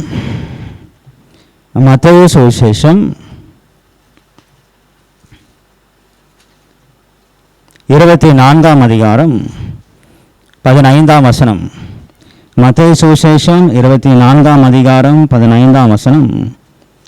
மேலும் பாழாக்கிற அருவருப்பை குறித்து தானியேல் தீர்க்கதரிசி சொல்லியிருக்கிறானே, வாசிக்கிறவன் சிந்திக்க கடவன், நீங்கள் அதை பரிசுத்த ஸ்தலத்தில் காணும்போது. இயேசு கிறிஸ்து சொல்லுகிறார், நீங்கள் அதை பரிசுத்த ஸ்தலத்திலே காண்பீர்கள், தீர்க்க தரிசனம் நிறைவேறும். தேவனுடைய ஆலயம் கட்டப்படும் பொழுதுதான் இந்த பரிசுத்த ஸ்தலம் அங்கே காணப்படும். இயேசு கிறிஸ்து இதை குறித்து சொல்லுகிறார். அந்த கிறிஸ்துவின் ஆட்சியிலே பரிசுத்த ஸ்தலம் தீட்டுப்பட்டு போகும் என்று சொல்லுகிறார். அப்படி என்று சொன்னால் நிச்சயமாகவே அங்கே தேவனுடைய ஆலயம் இருக்க வேண்டும் என்று சொல்லி நாம் புரிந்து கொள்கிறோம். அப்போஸ்தலனாகிய பவுல் என்ன சொல்லுகிறார் என்று சொல்லி பார்க்கும்போது 2 தெசலோனிக்கேயர் 2ஆம் அதிகாரம் 4ஆம் வசனம். 2 தெசலோனிக்கேயர் 2ஆம் அதிகாரம் 4ஆம் வசனம். அவன் எதிர்த்து நிற்கிறனாயும், இங்கே அந்த கிறிஸ்துவை குறித்து அப்போஸ்தலனாகிய பவுல் சொல்லுகிறான். அவன் எதிர்த்து நிற்கிறனாயும் தேவன் எனப்படுவது எதுவோ ஆராதிக்கப்படுவது எதுவோ அவை எல்லாவற்றுக்கும் மேலாக தன்னை உயர்த்துகிறனாயும் தேவனுடைய ஆலயத்தில் தேவன் போல உட்கார்ந்து தன்னைத்தான் தேவன் என்று காண்பிக்கிறனாயும் இருப்பான். அது இந்த வசனத்தின் மூலமாக நிச்சயமாகவே அந்த கிறிஸ்துவின் ஆட்சியிலே தேவனுடைய ஆலயம் இருக்கும். அந்த தேவனுடைய ஆலயத்திலே அவனே போய் தேவன் போல உட்கார்ந்த விதமாக அதை தீட்டுப்படுத்துகிறான் என்று சொல்லி நாம் வாசிக்கிறோம். இந்த தேவனுடைய ஆலயத்தை குறித்து தான் வெளிப்படுத்தின விசேஷம் 11ஆம் அதிகாரம் முதல் வசனத்திலே நாம் பார்க்கிறோம். அந்த கிறிஸ்தன் ஆட்சியிலே ஒரு தேவனுடைய ஆலயம் அங்கே கட்டப்பட போகிறது. அந்த தேவனுடைய ஆலயத்தை அளந்து பார்க்கும்படியாக தூதன் சொல்லுகிறான். 2ஆம் வசனம், ஆலயத்திற்கு புறம்பே இருக்கிற பிரகாரம் புறஜாதியாருக்கு கொடுக்கப்பட்டபடியால். ஸோ இந்த வார்த்தைகள் மூலமாக சபை எடுத்துக்கொள்ளப்பட்ட பிற்பாடு மீண்டுமாக பழைய ஏற்பாடு வரப்போகிறது. மீண்டுமாக புறஜாதி இஸ்ரவேலர்கள் என்ற ஒரு வித்தியாசம் வரப்போகிறதை குறித்து இந்த வசனம் நமக்கு தெளிவாக சொல்லப்பட போகிறது, தெளிவாக சொல்லுகிறது. அதுதான் சொல்லுகிறோம், ஆண்டவராக இயேசு கிறிஸ்துவான் சீக்கிரமாக வரப்போகிறா, மத்திய ஆகாயத்தில் வரப்போகிறா, நினையாத வேலையில் வரப்போகிறா. நீ இப்போதே அவரை சொந்த ரட்சராக ஏற்றுக்கொள். இப்போதே அவருடைய கிருபையின் காலமாக இருக்கிறது. ஆண்டவராக இயேசு கிறிஸ்துவை சொந்த ரட்சராக ஏற்றுக்கொண்டால் சபையிலே நீ சேர்க்கப்படுவாய். அந்த சபையில் யூதன் என்று இல்லை, கிரேக்கன் என்று இல்லை, புறஜாதியன் என்று இல்லை. இதனை விட்டுவிட்டால் மீண்டுமாக புறஜாதி என்ற ஒரு கூட்டத்திலே நீ சேர்க்கப்படுவாய். மீண்டுமாக சபை மத்திய ஆகியாத்துக்கு எடுத்துக்கொள்ளப்பட்ட பிற்பாடு எஞ்சி உள்ள 7 ஆண்டு கால ஓல்ட் டெஸ்டமெண்ட் பீரியட் ஆரம்பிக்கப்படுகிறது. மீண்டுமாக பழைய ஏற்பாடு ஆரம்பிக்கப்பட போகிறது. அது 7 ஆண்டு காலம்தான் இருக்கும். அதற்காக தேவன் எல்லா விதமான தகவல்களையும் நமக்கு சொல்லியிருக்கிறார். மீண்டுமாக புறஜாதி என்ற ஒரு காரியம் வரப்போகிறது. அதைதான் இந்த வசனத்திலுமாக புரிந்து கொள்கிறோம். இப்போது தேவன் வந்துவிட்டால், இப்போது நாம் போகாவிட்டால் கிருபையின் காலம் முடிந்துவிடும். இயேசு கிறிஸ்துவின் இரத்தத்தினாலே மன்னிப்பு இல்லை, அது நிறுத்தப்பட்ட போகிறது. சபை என்ற காரியம் இல்லை. பரிசுத்த ஆவியானவர் இப்போது சபையில் எப்படி கிரியை செய்வாரோ அப்படி செய்ய மாட்டார். பழைய ஏற்பாட்டிலே எப்படி கிரியை செய்தாரோ அப்படி செய்வார். சில சொல்வதமாக பூமியிலே பரிசுத்த ஆவியானவரே இருக்க மாட்டார் என்பதாக அல்ல. பழைய ஏற்பாட்டில் எப்படி இருந்தாரோ அப்படி அவர் காரியங்களை அவர் செய்வார். ஆனால் நமக்கு கொடுக்கப்பட்டிருக்கிற அந்த பெரிய வாய்ப்பை நாம் இழந்து போவோம். நாம் தேவனுடைய மனவாட்டியாக காணப்பட முடியாது, தேவனுடைய பிள்ளைகளாக மாற முடியாது. ஏனென்றால் இயேசு கிறிஸ்துவின் இரத்தத்தினாலே பாவ மன்னிப்பை பெற்றவர்களுக்கு மாத்திரம்தான் தேவனுடைய சபையிலே காணப்படுகிற ஒரு பெரிய பாக்கியம். அதுதான் வேதாகமத்தில் வாசிக்கிறோம். என்னுடைய சொந்த இரத்தத்தினாலே சம்பாதித்த சபை என்று சொல்லுகிற எவ்வளோ பெரிய பாக்கியம். நான் உன்னை என்னுடைய இரத்தத்தை கொடுத்து வாங்கியிருக்கிறேன் என்று சொல்லி இரத்தத்தை சிந்தின ஆண்டவராக இயேசு கிறிஸ்து நம்மை பார்த்து சொல்லும் போது நமக்கு பெரிய பாக்கியம், நமக்கு பெரிய ஸ்லாக்கியம். என்னை குறித்தும் உன்னை குறித்தும் இன்றைக்கு ஆண்டவர் அப்படி தான் சொல்லி கொண்டிருக்கிறார். நான் என்னுடைய சொந்த இரத்தத்தை சிந்தி எனக்கு உன்னை சொந்தமாக்கி கொண்டே நீ என்னுடையவன் என்று சொல்லுகிறார். இந்த பாக்கியத்துக்குள்ளாக நீ வராவிட்டால் மீண்டுமாக புறஜாதி என்ற அந்த கூட்டத்திற்குள்ளாக நாம் சேர்க்கப்படுவோம். ஏதோ ஒரு பயங்கரமான காரியம். ஆகவே 2வது வசனத்திலே ஆலயத்திற்கு புறம்பே இருக்கிற பிரகாரம் புறஜாதியருக்கு கொடுக்கப்பட்டதால் அதை அளவாமல் புறம்பாக்கி போடாது, அப்படியே விட்டுவிடு, அது அப்படியே இருக்கட்டும் என்று அவர் சொல்லுகிறார். பரிசுத்த நகரத்தை அவள் 42 மாதம் அளவும் மிதிப்பார்கள். இங்கே 42 மாதம் என்று சொல்லி நாம் வாசிக்கிறோம். ஆகவே நாம் திரும்ப திரும்ப பார்த்திருக்கிறோம். இந்த 70 வாரம் என்று சொல்லி தானியேலுக்கு ஒரு அற்புதமுள்ள ஒரு வெளிப்பாட்டை தேவன் கொடுத்தான். அந்த 70 வாரங்கள் என்று சொல்லும்போது அது 490 வருஷத்திற்கு அடையாளமாக இருக்கிறது. அந்த 70 வாரத்திலே 69 வாரங்கள் நிறைவேறிவிட்டது, அது முடிந்து விட்டது. தொடர்ச்சியாக மீதமுள்ள 70வது வாரம் ஆரம்பித்திருக்க வேண்டும். அதாவது ஒரு வாரம், அதாவது 7 வருஷம் ஆரம்பித்து அது முடிந்து போயிருக்க வேண்டும். 7 வருஷம்தான், ஆனால் 7 வருஷம் அது தற்காலிகமாக நிறுத்தி வைக்கப்பட்டது. அதற்கு மத்தியிலே தான் இயேசு கிறிஸ்து சபை என்று சொல்லி கிருபையின் காலம் என்று சொல்லி நாம் வந்திருக்கிறோம். ஆகவே பழைய ஏற்பாட்டு காலத்திலே இன்னும் 7 ஆண்டுகள் பாக்கி இருக்கிறது. அந்த 7 ஆண்டுகள் நிறைவேற வேண்டும். அதற்கும் சபைக்கும் எந்த சம்பந்தம் இல்லை. ஆகவே தான் சபை உபத்திரவ காலத்துக்குள்ளே செல்லாது, சபை அதுக்கு முன்பதாக மத்திய ஆகாயத்து மேலே புறப்பட்டு போகும். அந்த சபையிலே நீ இருக்க ஆசைப்படு, பிரயாசப்படு. இதுவே கிருபையின் காலம் என்று சொல்லுகிறோம். பிரியமானவர்களே, இந்த 7 வாரம், இந்த 1 வாரம் அல்லது இந்த 7 வருஷம் அந்திகிறிஸ்தன் ஆட்சி என்று சொல்லுகிறோமே, அதெல்லாம் நடைபெறுமா, திரும்பமாக இந்த காரியம் எல்லாம் வருமா என்று சொல்லி நமக்கு ஒரு சந்தேகம் இருக்கலாம். நிச்சயமாக சந்தேகப்பட வேண்டாம். சொல்லப்பட்ட 69 வாரங்களும் நிறைவேறி இருக்கிறது. ஆகவே எஞ்சியுள்ள அந்த 1 வாரம் கண்டிப்பாக நிறைவேறும். அந்த 69 வாரம் எப்படியெல்லாம் நிறைவேறுது என்று கூட நாம் தியானித்தோம். எஞ்சியுள்ள அந்த 1 வாரம், அந்த 7 ஆண்டு காலம் அந்திகிறிஸ்தன் ஆட்சி என்று சொல்லுகிறோமே, உபத்திர காலம் என்று சொல்லுகிறோமே, அது நிச்சயமாக இந்த பூமியிலே வரும். இதுதான் இந்த 7 ஆண்டுகளை தான் 3½ ஆண்டு என்று சொல்லி அங்கே பிரிக்கப்படுகிறது. இந்த 3½ ஆண்டை தான் 42 மாதங்கள் என்று சொல்லி மாத கணக்கிலே சொல்லப்படுகிறது. இந்த 3½ ஆண்டை தான் ஒரு நாட்களிலே சொல்லப்போனால் 1260 நாட்கள் என்று நாம் சொல்லுகிறோம். தானியேல் தீர்க்க தரிசனத்திலே பார்க்கும்போது அவரும் கூட இந்த 3½ ஆண்டுகளை குறித்து சொல்லும்போது தானியேல் 7ஆம் அதிகாரம்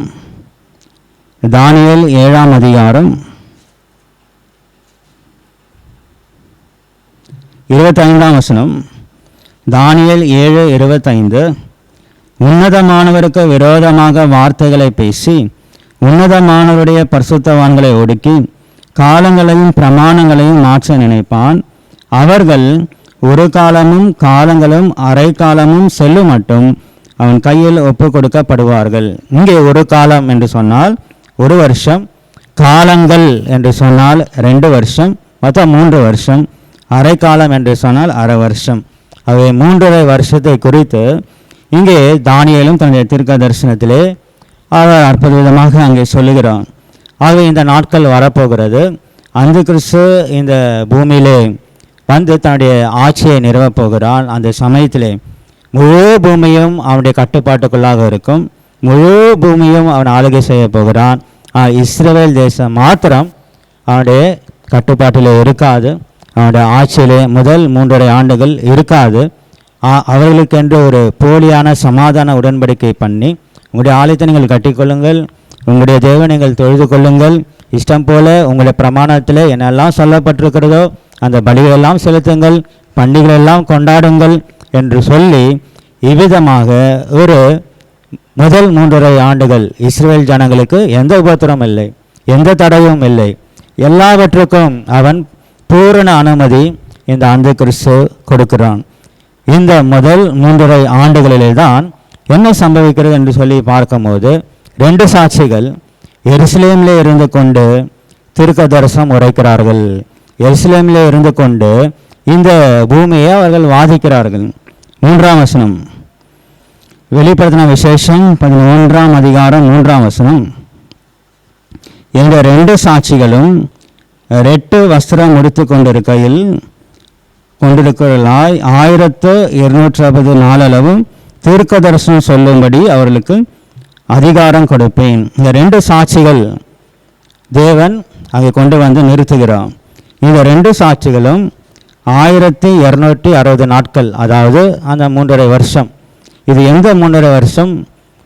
முன்பதாக இருக்கிற 3½ வருஷமா, பின்பதாக இருக்கிற 3½ வருஷமா என்று சொல்லி பார்க்கும்போது இதை நாம் முதலாவது காணப்படுகிற 3½ வருஷம் என்று சொல்லி நாம் எடுத்துக்கொண்டால் தொடர்ச்சியாக அந்த தியானிக்கிற காரியத்தில் எந்த தடையும் இல்லாதபடிக்கு இருக்கும். ஏனென்றால் இவர்கள் இருக்கிற வரைக்கும் அந்திகிறிஸ்து எருசலேமுக்குள்ளே நுழைய முடியவில்லை.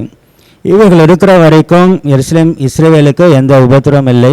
ஏன்னா இவர்கள் 2 பேர் எல்லாவற்றையும் பார்த்து கொள்கிறார்கள். இவர்கள் மறித்த பின்புதான் யாக்கோபின் இக்கட்டு காலம், மகா உபத்திர காலம் என்று சொல்லி இந்த 2வது 3½ ஆண்டுகள் இஸ்ரேல் ஜனங்களுக்கு பயங்கரமான ஒரு சொல்ல முடியாத ஒரு கொடுமையான ஒரு நாட்களாக அங்கே மாறி போகிறது. ஆகவே முதலாவது இந்த 2 சாட்சிகள்.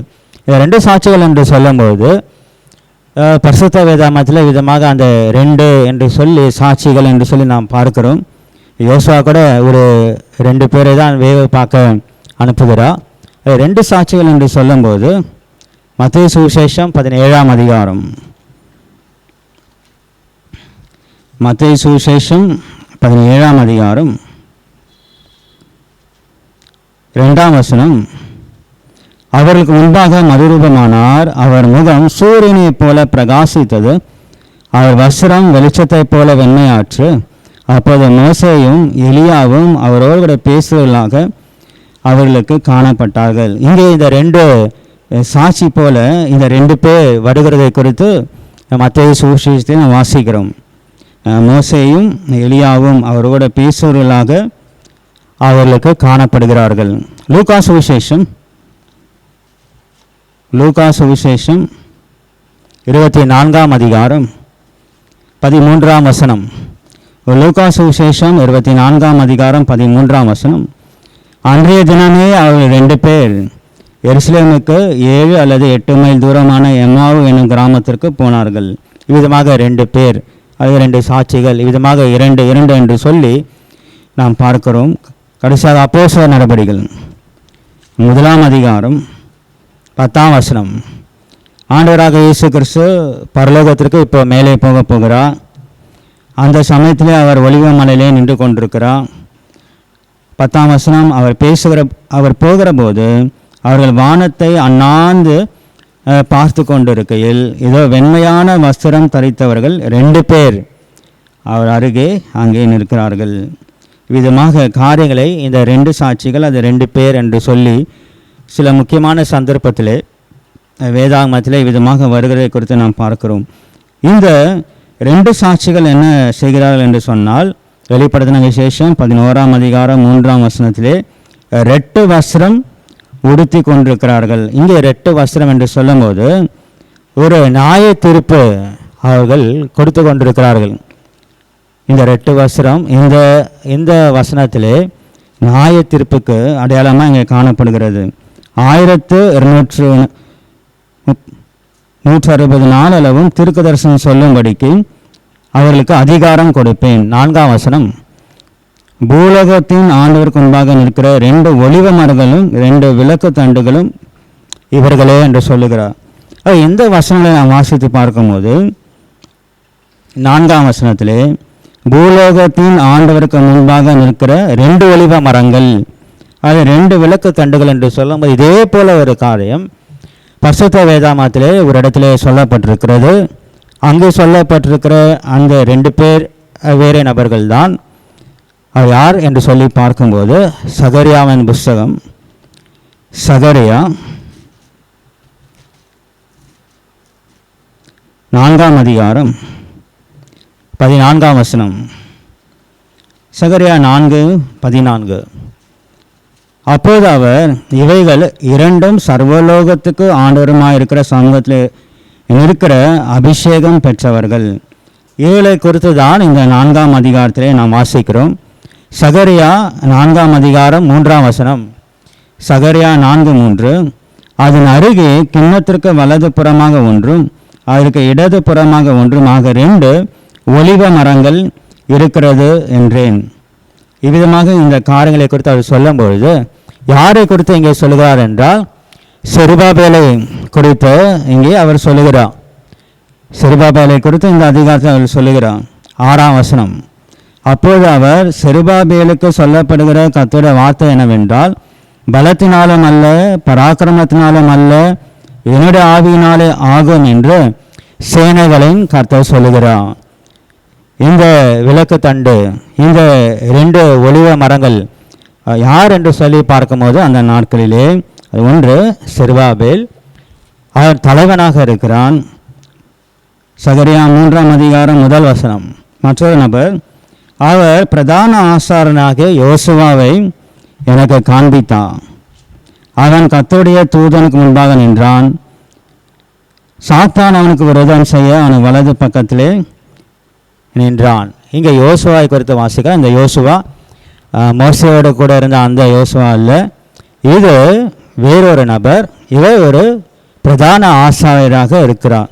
இந்த பிரதான ஆசாரியராக யோசுவாவும் செருபாபேல் என்ற அந்த தலைவனும் இந்த சமயத்திலே தேவனுடைய ஆலயம், செகண்ட் எக்ஸடஸ் என்று சொல்லி 2ஆம் யாத்திரகம் என்று சொல்லி அழைக்கப்படுகிற ரிட்டன் ஃப்ரம் பாபிலோன் என்று சொல்லி அழைக்கப்படுகிற அதோடு கூட சம்பந்தப்பட்டவர்கள். அது முதல் யாத்திரா போல பிரமாண்டமான ஒரு காரியம் அல்ல. அது 2ஆம் யாத்திரிகம் என்று சொல்லும்போது, அது செகண்ட் எக்ஸடஸ் என்று சொல்லும்போது, பாபிலோனிலிருந்து அவர் சாதாரணமாக தான் வருகிறார்கள். அவர்கள் தேவனுடைய ஆலயத்தை அங்கே கட்டுகிறார்கள். அதில் சம்பந்தப்பட்ட இந்த 2 விளக்குத்தண்டுகள், இந்த 2 ஒலிவ மரங்கள், இந்த 2 பேர் பிரதான ஆசாரியனாக யோசுவா, மற்றொன்று ஜெருபாபேல் என்ற ஒரு தலைவனை குறித்து நாம் இங்கே பார்க்கிறோம். இவ்விதமாக அந்த 2 சாட்சிகள், அந்த 2 பேர், 2 ஒலிவ மரங்கள், 2 விளக்குத்தண்டுகள், சர்வ பூமிக்கும் ஆண்டவராக இருக்கிற சம்பவத்துக்கு முன்பாக நின்று ஊழியம் செய்கிறவர்கள் என்று சொல்லி இவ்விதமாக நாம் பார்க்கிறோம். 5ஆம் வசனம், வெளிப்படுத்தின விசேஷம் 11ஆம் அதிகாரம் 5ஆம் வசனம், ஒருவன் அவளை சேதப்படுத்த மனதாயிருந்தால் அவருடைய வாயிலிருந்து அக்கினி புறப்பட்டு அவருடைய சத்துருக்களை பட்சிக்கும். அவைகளை சேதப்படுத்த மனதாய் இருக்கிற எவனோ அவன் அப்படியே கொல்லப்பட வேண்டும். 6ஆம் வசனம், அவர்கள் தீர்க்க தரிசனம் சொல்லி வருகிற நாட்களில் மழை பெய்யாதபடிக்கு வானத்தை அடைக்க அவளுக்கு அதிகாரம் உண்டு. இது பழைய ஏற்பாட்டு காலத்திலே எலியா போன்ற தெய்வ மனுஷர்கள் அங்கே செய்தது போல இவர்களும் கூட அங்கே செய்கிறார்கள்.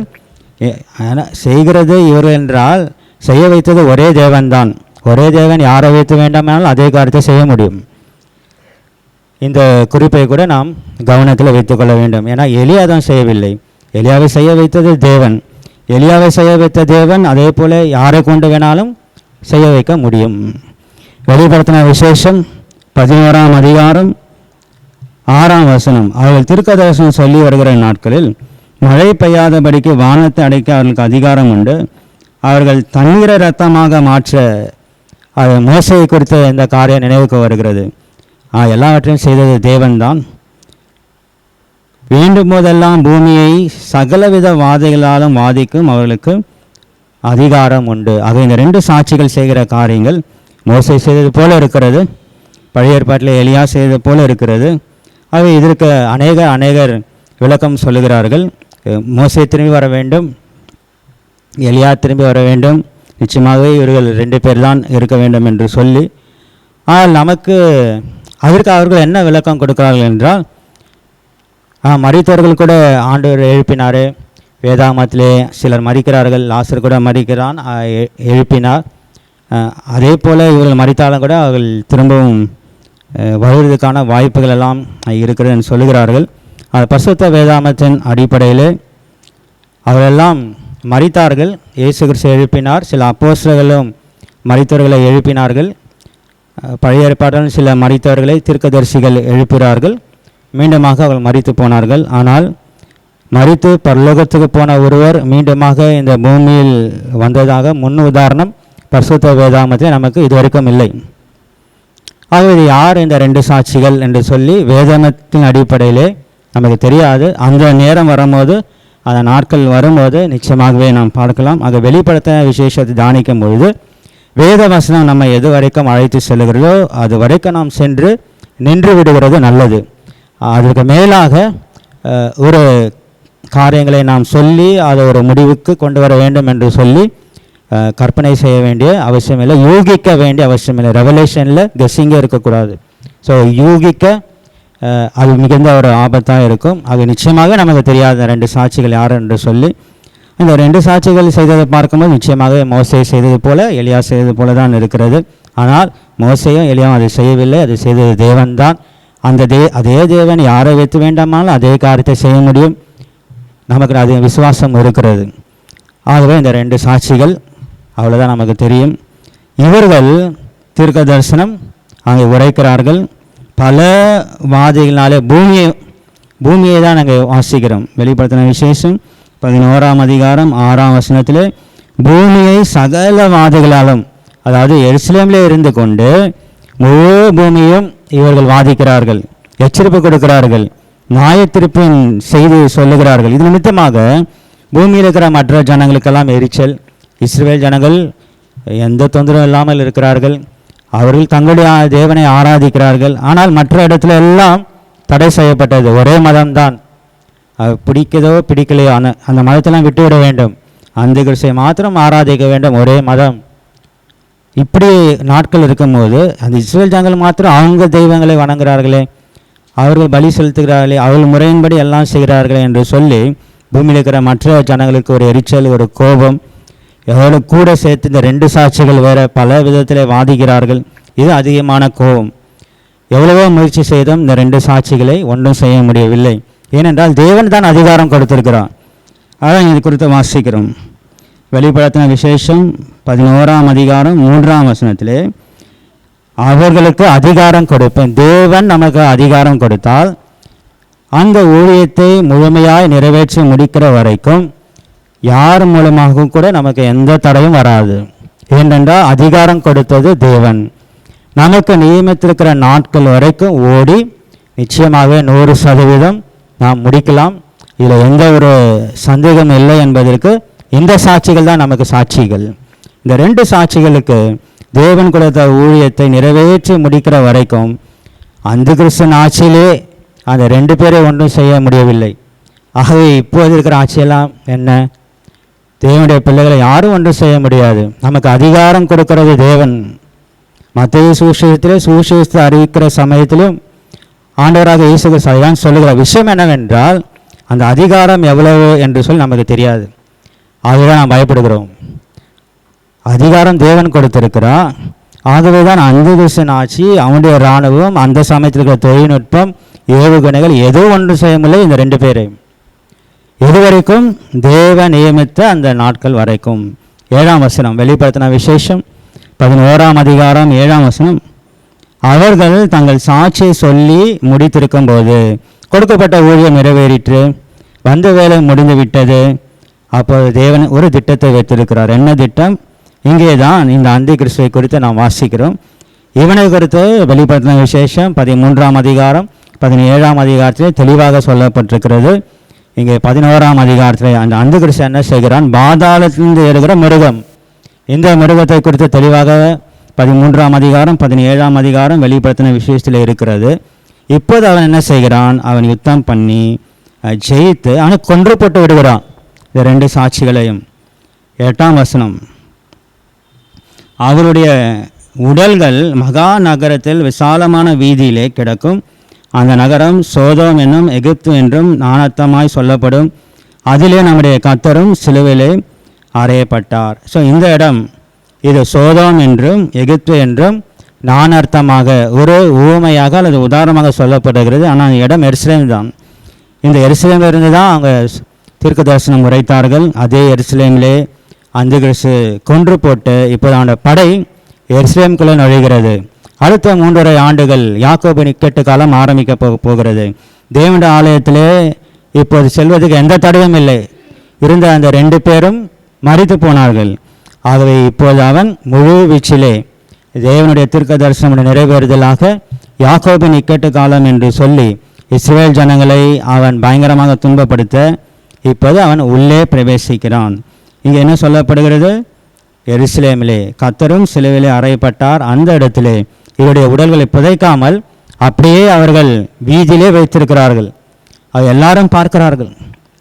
அப்போது இருக்கிற தொழில்நுட்பம், அப்போது இருக்கிற மீடியா எல்லாம் வைத்து உலகம் முழுவதும் இதை பார்க்கிறார்கள். அந்த கிறிஸ்தன் ஆட்சியிலே இது ஒரு முக்கியமான ஒரு பண்டிகை போல இது கொண்டாடப்படுகிறது. 9ஆம் வசனம் ஜனங்களிலும் கோத்திரங்களிலும் பாஷைக்காரரிலும் ஜாதிகளிலும் இருக்கும் அவருடைய உடல்களை 3 நாள் வரைக்கும் பார்ப்பார்கள். அவருடைய உடல்களை கல்லறையிலே வைக்க ஒட்டார்கள். அங்கே 3 நாள் வரைக்கும் அவளுக்கு ஏதோ தோன்றி இருக்குது.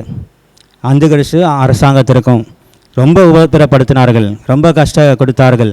இவளை புதைக்க வேண்டாம், இவளை வைத்து நாம் கொண்டாடலாம், இதெல்லாம் பூமி இருக்கிற ஜனங்கள் எல்லாருக்கும் நாம் காண்பிக்கலாம், நமக்கு தான் ஜெயம் என்று சொல்லி அவ்விதமாக 3 நாள் வரைக்கும் அவர் வைக்கிறார்கள். என்ன சம்பவித்தது என்று சொன்னால் 10ஆம் வசனம் அவர் 2 தீர்க்கதரிசிகளும் பூமியின் குடிகளை வேதனைப்படுத்தினபடியால் அவள் நிமித்தம் பூமியிலே குடியிருக்கிறவர்கள் சந்தோஷப்பட்டு களி கூர்ந்து ஒருவருக்கொருவர் வெகுமதிகளை அனுப்புவார்கள். ஒருவருக்கொரு வெகுமதிகளை அனுப்புகிறார்கள். அந்த அளவுக்கு சந்தோஷம். யாருக்கு? பூமியிலே குடியிருக்கிறவர்களுக்கு. அந்த சமயத்திலே பூமியிலே குடிகள் என்று சொல்லி பிரத்யேகமாக சொல்லப்படுகிறது. ஏனென்றால் சில சம்பவங்கள் நடக்கும்போது பரலோகத்திலே குடியிருக்கிறவர்கள் சந்தோஷப்படுகிறார்கள். ஆகவே அந்த வித்தியாசத்தை பரலோகத்திலே ஒரு கூட்டம், இந்த சம்பவம் நடக்கும்போது பரலோகத்திலே ஒரு பெரிய கூட்டம் இருக்கிறது. அந்த கூட்டத்திலே நீங்களும் நானும் நிச்சயமாகவே இருப்போம். ஏனென்றால் இந்த சம்பவம் நடைபெறதுக்கு முன்பதாக இயேசு கிறிஸ்து சபையை எடுத்துக்கொண்டு போகிறார். ஆகவே இந்த பூமியின் குடிகள், கைவிடப்பட்டவர்கள், அவரை ஏற்றுக்கொள்ளாத ஜனங்கள், இந்த பூமியின் குடிகள் சந்தோஷப்படுகிறார்கள். இந்த பூமியின் குடிகளை குறித்து நாம் பார்க்கும்போது வெளிப்படுத்தின விசேஷம் 12ஆம் அதிகாரம் 12ஆம் வசனம், ஆகையால் பரலோகங்களே அவைகள் வாசமாக இருக்கிறவர்களே களி கூறுங்கள். இந்த வசனம் தெளிவாக சொல்கிறது. பூமியிலே ஜனங்கள் வாசமாக இருக்கிறார்கள், பரலோகத்திலும் வாசமாக இருக்கிறார்கள். ஆக பரலோகத்தில் இருக்கிறவர்கள் களி கூறுகிறார்கள். பூமியிலும் சமுத்திரத்திலும் குடியிருக்கிறவர்களோ என்று சொல்லி நாம் பார்க்கிறோம். ஆகவே பூமியிலும் சமுத்திரத்திலும் குடியிருக்கிறவர்களே, ஆகவே பூமியில் ஒரு கூட்டத்தார் இருக்கிறார்கள், பரலோகத்தில் ஒரு கூட்டத்தார் இருக்கிறார்கள்.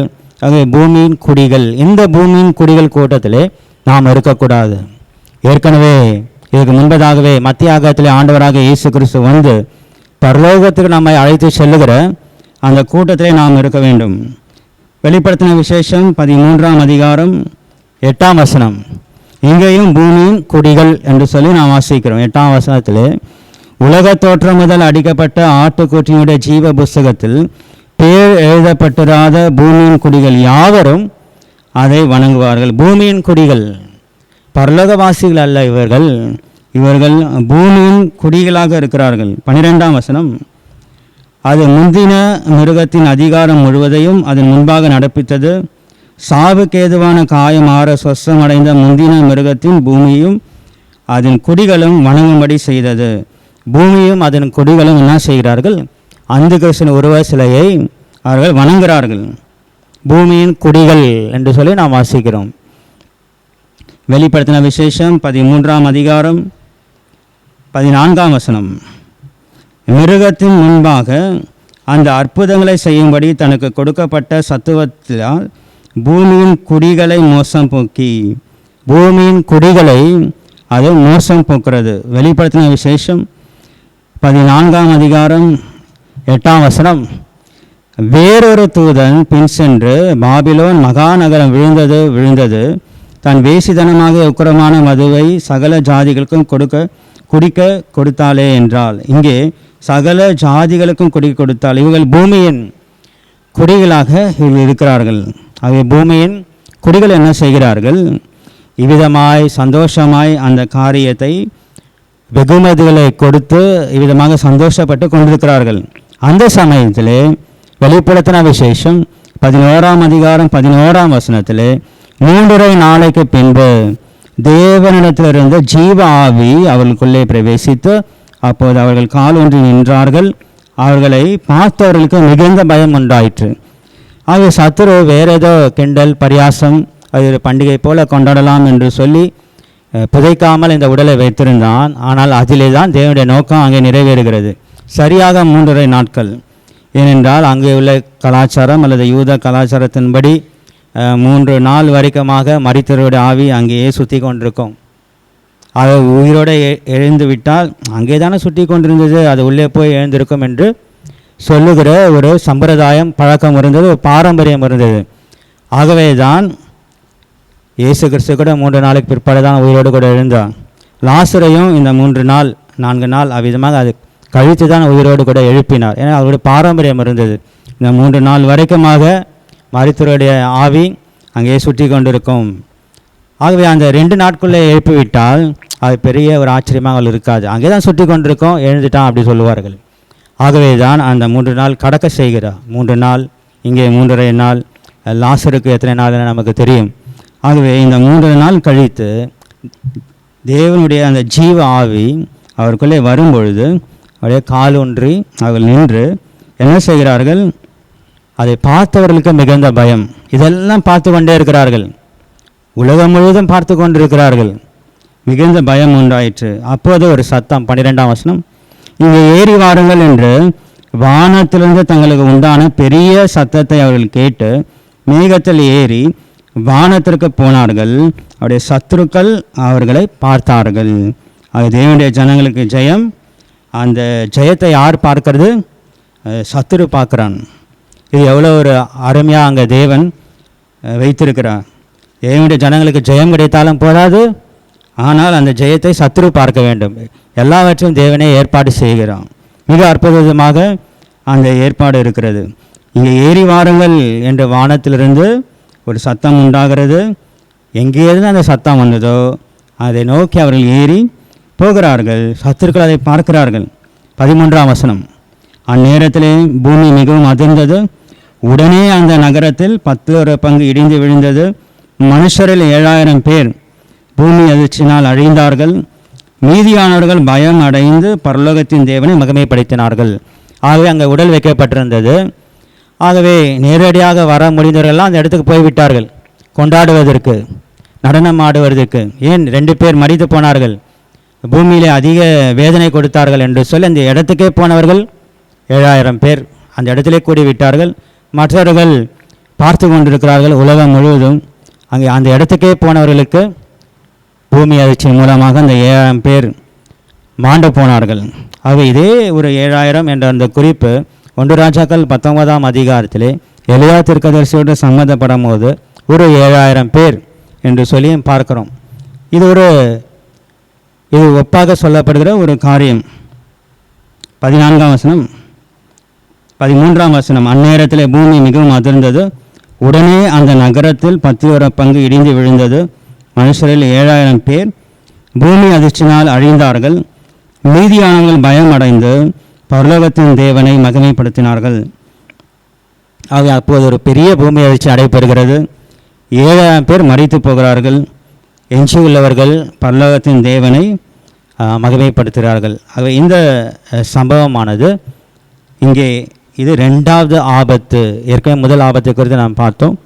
14ஆம் வசனம், 2ஆம் ஆபத்து கடந்து போயிற்று, 3ஆம் ஆபத்து சீக்கிரமாய் வருகிறது.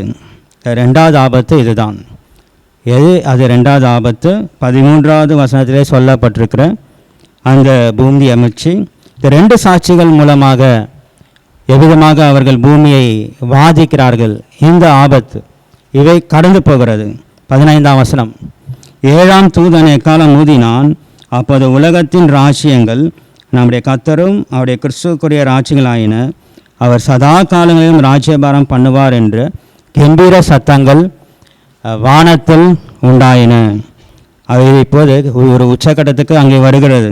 15ஆம் வசனம், 15ஆம் வசனத்தில் ஒரு குறிப்பு இருக்கிறது. இது தூதனுடைய கால சத்தம். இந்த தூதனுடைய கால சத்தம் இது தேவனுடைய கால சத்தம் அல்ல.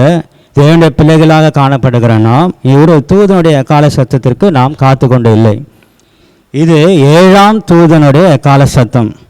இந்த தூதனுடைய கால சத்தத்தின் சமயத்திலே தான் இந்த உலகத்தில் இருக்கிற அந்த ராஜ்யங்கள் எல்லாம் ஆண்டவராக இயேசு கிறிஸ்துவனுடைய ராஜ்யங்களாக மாறி போகிறது. ஆகவே இது தூதனுடைய கால சத்தம். ஆனால் தேவனுடைய பிள்ளைகள், ரட்சிக்கப்பட்டவர்கள், நாம் எந்த கால சத்தத்துக்கு காத்து கொண்டிருக்கிறோம் என்று சொன்னால் தேவனுடைய கால சத்தம். 1 தெசலோனிக்கர் 4ஆம் அதிகாரம் 16ஆம் வசனம். 1 தெசலோனிக்கர் 4:16, ஏனெனில் கர்த்தர் தாமே ஆரவாரத்தோடும் பிரதான தூதனுடைய சத்தத்தோடும் தேவ எக்காலத்தோடு கூட ஒரு வானத்தில் இறங்கி வரப்போகிறார். நாம் ஒரு தூதனுடைய எக்காலத்திற்காக காத்து கொண்டில்லை. 1 தெசலோனிக்கர் 4ஆம் அதிகாரம் 16ஆம் வசனம், மத்திய ஆகாயத்திலே ஆண்டவராக இயேசு கிறிஸ்து வரும்போது தேவ எக்காலத்தோடு கூட அவர் வருகிறார். ஆனால் வெளிப்படுத்தின விசேஷம் 11ஆம் அதிகாரம் 15ஆம் வசனத்திலே இது தூதனுடைய காலம் என்று சொல்லி பார்க்கிறோம். இந்த தூதனுடைய காலம் துணிக்கப்பட போகிறது. அந்த சமயத்திலே ஆண்டவராக இயேசு கிறிஸ்து ராஜாதி ராஜாவாக ஒலிவமலையில் வந்து இறங்கி தம்முடைய ஆட்சியை 1000 வருஷம் இந்த பூமியிலே அவர் நிறுவப் போகிறார். அதற்கான ஆயத்த வேலை இப்போ நடந்து கொண்டிருக்கிறது. அந்த கிறிஸ்தன் ஆட்சியிலே தேவனுடைய ஆலயம் நிச்சயமாகவே இருக்கும். ஆனால் சபை இருக்காது. ஆனால் அந்த கிறிஸ்துவின் ஆட்சியிலே காணப்படுகிற தேவனுடைய ஆலயத்திற்கான ஆயத்தங்கள் சபை இருக்கும்போது தான் அது நடைபெற்று கொண்டிருக்கிறது. நாம் வாழ்ந்து கொண்டிருக்கிற இந்த நாட்களிலே தான் தேவனுடைய ஆலயம் கட்டப்படுவதற்கான எல்லா ஆயத்த வேலைகளும் அங்கே நடைபெற்று இருக்கிறது. அது பலி செலுத்துவதற்கான குறிப்பிட்ட ஆடு அது கண்டுபிடிக்கப்பட்டாயிற்று. அது எல்லாம் பேர்களும் இருக்குது, அது கண்டுபிடிக்கப்பட்டாயிற்று. ஏனென்றால் என்னதான் அதெல்லாம் கட்டினாலும் பலி செலுத்தினா உள்ளே போகணும். பலிக்கு ஆடு இல்லைன்னா ஆலயம் கட்டினாலும் அது வீண் தான். முதலாக வேண்டியது நமக்கு பலி தான். ஆனால் அந்த பலி செலுத்துறதுக்கான ஆடு இல்லாமலே இருந்தது. ஆனால் இப்போ அந்த ஆடு வந்து விட்டது.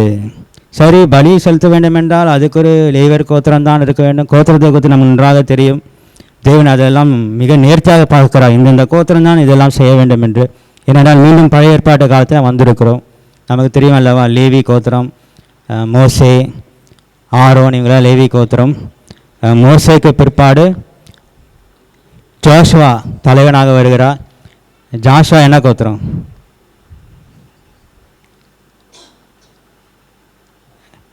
ஜாஷுவா எஃப்ராயிம் கோத்திரம். ஜாஷுவா வேறு யாரும் இல்லை. ஜாஷுவாவுடைய தாத்தா தான் ஜோசப். தாத்தாவுக்கு தாத்தா ஜோசப். தேவனை எல்லாவற்றையும் நேர்த்தியாக சொல்கிறார். யோசேப்புக்கு பிற்பாடு சில தலைவர்கள் இருந்தார்கள். ஆனால் அவர்களும் யோசேப்பை பார்த்து மோசையை பார்த்து எல்லாம் வளர்ந்த தலைவர்கள் மரித்து போனார்கள். பிற்பாடு நியாயாதிபதியின் காலம் வருகிறது. ஆக அந்தந்த கோத்திரத்துக்கென்று ஒரு ஊழியம் வைத்திருக்கிறார். அவை மீண்டுமாக அந்த லேவியர் கோத்திரத்தை மாத்திரம் எப்படியோ அது பெரிய ஒரு சரித்திரம் இருக்குது. எப்படியெல்லாம் கண்டுபிடித்தாலும் நமக்கு தெரிந்த நமக்கு வேண்டிய சத்தியம், அந்த லேவியர் கோத்திரத்தை கண்டுபிடித்து விட்டார்கள். இப்போது பலி செலுத்துவதற்கு ஆடு இருக்கிறது, லேவியர் கோத்திரம் இருக்கிறது, அவளுக்கு பயிற்சி கொடுக்கப்படுகிறது. நியாயப்பிரமாணத்தின்படி எப்படியெல்லாம் பலி செலுத்த வேண்டும், ஏராளமான பலிகள் இருக்கிறது, அதெல்லாம் பயிற்சி கொடுத்து கொண்டிருக்கிறார்கள். ஆசாரிகள் மாத்திரமே உபயோகப்படுத்துகிற தைலம், அதற்கான அந்த மூலிகை பொருட்கள் யாத்திராமத்தில் சொல்லப்பட்டிருக்கிறது. அது இஸ்ரேல் தேசத்திலே முற்றிலுமாக இல்லாமல் அழிந்து போயிற்று. ஆனால் அதையும் அவர்கள் பயிர் செய்து அதையும் கண்டுபிடித்திருக்கிறார்கள். ஆசாரியனுடைய வஸ்திரம் அதெல்லாம் எப்படி போட வேண்டும் என்று சொல்லி அதையும் வைத்து தைத்து அதெல்லாம் போட்டு இப்போது பயிற்சி செய்து கொண்டிருக்கிறார்கள் பலி செலுத்துவதற்கு. அதனுடைய வகுப்பு நடைபெறுகிறது இஸ்ரேல் தேசத்திலே. அதற்கென்று ஒரு பள்ளிக்கூடம் இருக்கிறது, யூனிவர்சிட்டியும் இருக்கிறது. அங்கே போய் படித்து எப்படி பலி செலுத்த வேண்டும் என்று சொல்லி கற்றுக் கொடுக்கிறார்கள். இவ்வளவும் அங்கே நடந்து கொண்டிருக்கிறது. இஸ்ரேலுடைய ரிலிஜியஸ் மினிஸ்டர் என்று சொல்கிற ஒரு மந்திரி, அவர் வந்து டெம்பிள் இன்ஸ்டிடியூட் என்று சொல்லி அவர் இருக்கிறது. ஸோ அந்த மந்திரி என்ன செய்கிறார், எப்படியாவது தேவனுடைய ஆலயத்தை நிச்சயமாக நான் கட்டுவேன் என்று சொல்லி பிரயாசப்பட்டு கொண்டிருக்கிறார். அவர் பேர் சாலமன் கெர்ஷம், மந்திரி பேர். ஆகவே அவர் என்ன செய்கிறார், அதெல்லாம் செய்து கொண்டிருக்கிறார். வேறு என்ன வேணும் ஆலயம் இருக்கிறதுக்கு அப்படி சொல்லி பார்க்கும்போது மீண்டுமாக மகா பரிசுத்தலம் பரிசுத்த ஸ்தலம் அது வரப்போகிறது. ரெண்டையும் பிரிக்கிற ஒரு திரைச்சிலை வேண்டும். அந்த திரைச்சிலை மிக அற்புதமாக எம்ப்ராய்டரி ஒர்க்கெலாம் பண்ணி நேர்த்தியாக வைத்திருக்கிறார்கள். அதுக்கு இப்போ என்ன வேண்டும், இடம் வேண்டும். இடம் என்று சொல்லி பார்க்கும்போது இடம் இருக்கிறது என்று இப்போது சொல்லுகிறார்கள். நிச்சயமாக இடம் இருக்கிறது. அந்த இடத்துல போய் நம்ம ஆலயத்தை கட்டலாம். இந்த பக்கம் ஒரு மசூதி, அந்த பக்கம் ஒரு மசூதி, பரவாயில்ல. அது நம்முடைய பைபிளில் அந்த பிளானில் வரல. நமக்கு பைபிளில் சொல்லப்படுகிற பிளான் பிரகாரம் ஆலயத்துக்கு கட்டுறதுக்கான இடத்துல எந்த பிரச்சனையும் இல்லை. பக்கத்தில் தான் மசூதி இருக்குது ரெண்டு பக்கமும். ஆனால் ஆலயத்துக்கு ஒன்றும் தொந்தரவு இல்லை. தேவனே சொல்லியிருக்கிறார், 42 மாத காலமும் புறஜாதிகள் மிதிக்கிறதுக்கு நானே அனுமதி கொடுக்குறேன், எனது இருக்கட்டும், நாம் ஆலயத்தை கட்டலாம். ஆனால் அதுக்காக தான் இப்போது சண்டை நடக்கிறது. இப்போது இஸ்ரேல் தேசத்தில் நடைபெறுகிற சண்டையெல்லாம் இந்த ஒரு மலைக்காக தான். ஒரு மலைக்காக ஒரு சண்டை. இது எங்கள் மலை என்று அவர்கள் சொல்கிறார்கள், இது எங்கள் மலை என்று இவர்கள் சொல்கிறார்கள். ஆனால் தேவன் குறுக்கிடுவா. அப்போது நிச்சயமாகவே ஒரு அப்போது விதமான ஒரு தேவனுடைய ஆலயம் அங்கே காணப்படும். பலிபீடத்தை உடன்படிக்கை பெட்டியை குறித்து கேள்வி எழுப்பின பொழுது இஸ்ரேலுடைய அரசாங்கம் பிரதம மந்திரி பெஞ்சமின் நெட்டானியாகு அவர் என்ன சொல்லுகிறார், அது இருக்க வேண்டிய இடத்துல இருக்கிறது என்று பத்திரிகையாளத்தில் சொல்லியிருக்கிறார். ஆகவே உடன்படிக்கை பெட்டி பழைய ஏற்பாட்டு பிரகாரமாக அது யாருமே தொட முடியாது. ஆசாரியனே பாவத்தோடு போனால் அவன் மரித்து போகிறான். ஸோ அந்த உடன்படிக்கை பெட்டியில் யாரும் திருட முடியாது. அது தானாகவே தன்னை மறைத்து கொள்ளக்கூடியது. ஆனால் இதுக்கு பெரிய ஒரு சரித்திரம் இருக்கிறது. இது மட்டும் நமக்கு தெரியும், உடன்படிக்கை பெட்டி யாரும் திருடி கொண்டு தான் போக முடியாது. ஆசாரனே பாவத்தோடு உள்ளே போனால் மரித்து போவான், அது தொட முடியாது. அப்படி இருக்கும்போது இது நமக்கு தெரிந்த சத்தியம். ஆகவே நமக்கு தெரியும் ஓரளவுக்கு என்ன உடன்படிக்கை பெட்டி எவ்வளோ சக்தி வாய்ந்தது என்று சொல்லி. இருக்க வேண்டிய இடத்துல அது இருக்கிறது. அது நிச்சயமாக தேவன் கொண்டு வருவார். இப்போ எல்லாமே கூடி வந்திருக்கிறது. அப்போது இந்த ஆலயத்தை கட்டுகிற பனிமுட்டுகள் எல்லாம் அங்கே வந்துவிட்டது. பலிபீடத்தையும் கட்டி முடித்திருக்கிறார்கள். அப்போது இந்த ஆலயத்தை கட்ட எவ்வளோ நாட்கள் ஆகும், எவ்வளோ நேரம் பிடிக்கும் என்று சொல்லி உலகம் முழுவதும் டெண்டர் விட்டபோது ஒரு ஜப்பான் நாட்டை சேர்ந்த ஒரு கம்பெனி, நான் இதை கட்டி தருகிறேன், என்ன அளவு சொல்கிறீங்க அவ்வளோ கட்டி தருகிறேன், எவ்வளோ வருஷம் ஆகும், 24 ஹவர்ஸில் கட்டித்தரேன்னு சொல்லியிருக்கிறார்.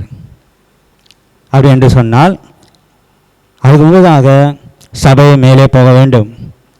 அது எப்போது வேண்டுமானாலும் தேவனுடைய ஆலயம், அதாவது நீங்களும் நானும் மேலே போக வேண்டிய நேரம் வந்திருக்குது. ஏனென்றால் 24 மணி நேரத்திலே இன்னொரு ஆலயத்தை கட்டிடுவார்கள். ஒரே நேரத்தில் 2 ஆலயம் இருக்கக்கூடிய தேவனுடைய திட்டம். இது நமக்கு நன்றாக தெரிந்த ஒரு சத்தியம். மீண்டும் மீண்டுமாக சொல்லியிருக்கிறோம். ஆசரிப்பு கூடாரத்திலே தேவன் இருந்தார். அதுக்கு முன்பதாக எரிகிற முட்செடியிலே தேவன் இறங்கினார். பிற்பாடு ஆசரிப்பு கூடாரத்தில் இறங்கினார். சாலமன் கட்டின தேவனுடைய ஆலயத்தில் இறங்கினார். அதே சமயத்திலே ஒரே நேரத்திலே உலகத்தின் மற்ற பகுதியிலே தேவன் இறங்க மாட்டார். ஒரு இடத்தில் தான் அது காணப்பட வேண்டும். இப்போது தேவனுடைய ஆலயமாக சபையாக இருக்கிறோம். உலகம் முழுவதும் சிதறி இருக்கிறோம். ஏற்கனவே தேவ சபை இங்கே ஆலயமாக இருக்கும் போது ஒரே நேரத்தில் மற்றொரு தேவனுடைய ஆலயம் கட்டப்பட முடியாது. ஆனால் கட்டப்பட எப்போது வேண்டுமானாலும் என்று சொன்னால் எப்போது வேண்டுமானாலும் நீயும் நானும் மேலே போகலாம் என்று சொல்லி தான் அர்த்தம். அது மிக இக்கட்டான ஒரு நேரத்தில் நாம் வந்திருக்கிறோம். நாமே ஆராய்ந்து பார்க்கக்கூடிய நேரத்தில் வந்திருக்கிறோம். ரட்சிக்கப்படாதவர்கள் ரட்சிக்கப்படத்தக்கதான ஒரு சமயத்திலே நாம் வந்திருக்கிறோம். அதை வெளிப்படுத்தின. ஏனென்றால் தேவ தூதனுடைய காலம் அங்கே துணிக்கும் பொழுது ஆண்டவராக இயேசு கிறிஸ்து ராஜாதி ராஜா வரப்போகிறார். ஆனால் அதற்கு முன்பதாக தேவ அக்காலம் துணிக்கும். அது மத்திய ஆகாயத்திலே அங்கே மணவாளனாக நம்மை அழைத்து செல்ல அவர் வரப்போகிறார். ஆக அந்த நாட்களுக்குள்ளே நாம் பிரவேசித்து விட்டோம்.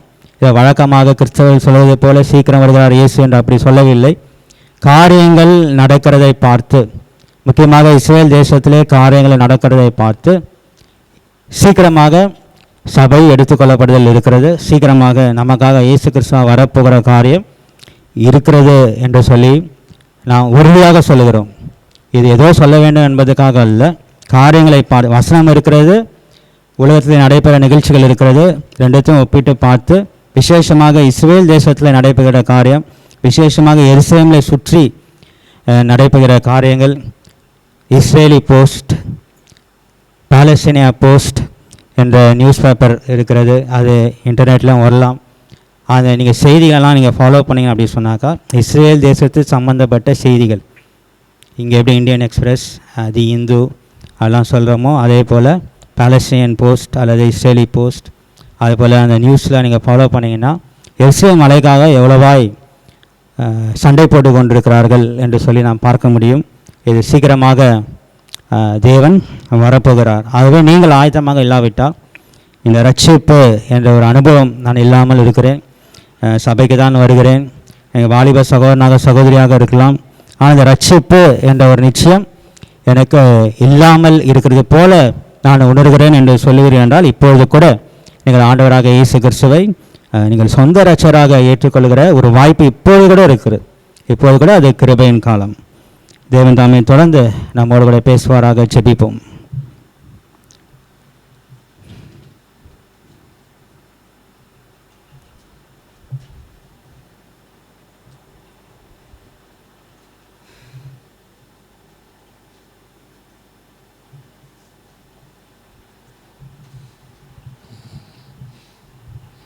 ஸோ இன்றைக்கு என்ன பார்த்தோம்? எந்த அதிகாரம்? Revelation 11th chapter. ஸோ சபை எடுத்துக்கொள்ளப்பட போகிறதுன்னு பார்த்தோம் இல்லையா? சபை எடுத்துக்கொள்ளப்பட்ட பிறகு என்ன நடக்க போகுது? அந்தி கிறிஸ்துவின் ஆட்சி எத்தனை வருஷம்? 7 வருஷம். அது எப்படி பிரிக்கப்பட்டிருக்கு? 3 + 3. ஸோ 3 வருஷம் யார் சுகமாக இருப்பாங்க? இஸ்ரேல் அவங்க. அப்போ மற்ற எல்லா நாட்டிலலாம் என்ன இருக்கும்? ஸோ உபத்திரம். 3 வருஷத்துக்கு அப்புறமா என்ன ஆகிடுவார்? அந்தி கிறிஸ்து அங்கே மகாபரிசுத்த ஸ்தலத்தில் போய் உட்கார்ந்துட்டு தான் தேவன் என்று சொல்லும் பொழுது அப்போது இஸ்ரவேலர்கள் அவர்களை சந்தேகித்து இவர் அந்தி கிறிஸ்துவை நம்பி பிறகு இயேசு கிறிஸ்துவை ஏற்றுக்கொள்வார்கள். இந்த 3 வருஷ காலத்தில் ஃபஸ்ட்டு அங்கே என்ன யார் வருவாங்க? யார் வர்றான்னு சொன்னார்?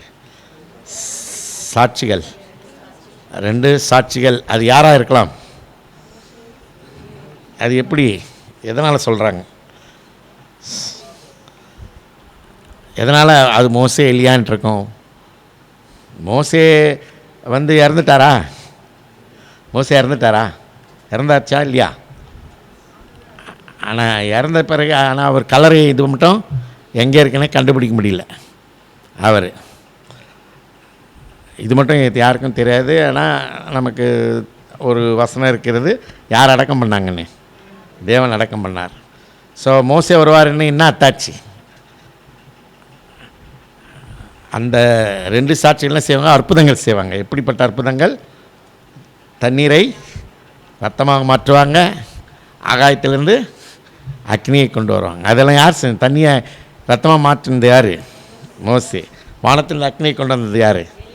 ஏலியா. அதை வச்சு சொல்கிறாங்க. ஆனால் ஊழியக்காரர் என்ன சொன்னார்? அவங்க செய்யல, தேவன் தான் அற்புதங்கள் செய்தார். அதனால் அது அவங்களா இருக்கலாம் அந்த இதை வைத்து, பட் அவங்க தான் என்று நிச்சயப்படுத்திக்க முடியாதுன்னு சொன்னார் இல்லையா? ஸோ ஆகையால் இப்போ வந்து அந்தி கிறிஸ்துவின் காலத்திற்கு முன்பதாக என்னாகும்? சபை எடுத்துக்கொள்ளப்படும். அப்போது அந்த எடுத்துக்கொள்ளப்படும் பொழுது நம்ம இருக்கணும். வேறு அப்போ திருப்பி என்ன வருதுன்னு சொன்னார்? சபை எடுத்துக்கொள்ளப்பட்ட பிறகு ஓல்ட் டெஸ்ட்மெண்ட் எரா. ஓல்ட் டெஸ்ட்மெண்ட் திரும்பவும் புறஜாதிகள், யூதர்கள். அந்த சமயத்தில் நம்ம புறஜாதிகளாக இருப்பது நல்லதில்லை. திருப்பி நம்ம அதனால் அதாவது கிருபையின் காலம் முடிந்து விடுகிறது. ஸோ அதனால தான் இப்பொழுதே மனம் திரும்பி ரட்சிக்கப்பட வேண்டும்.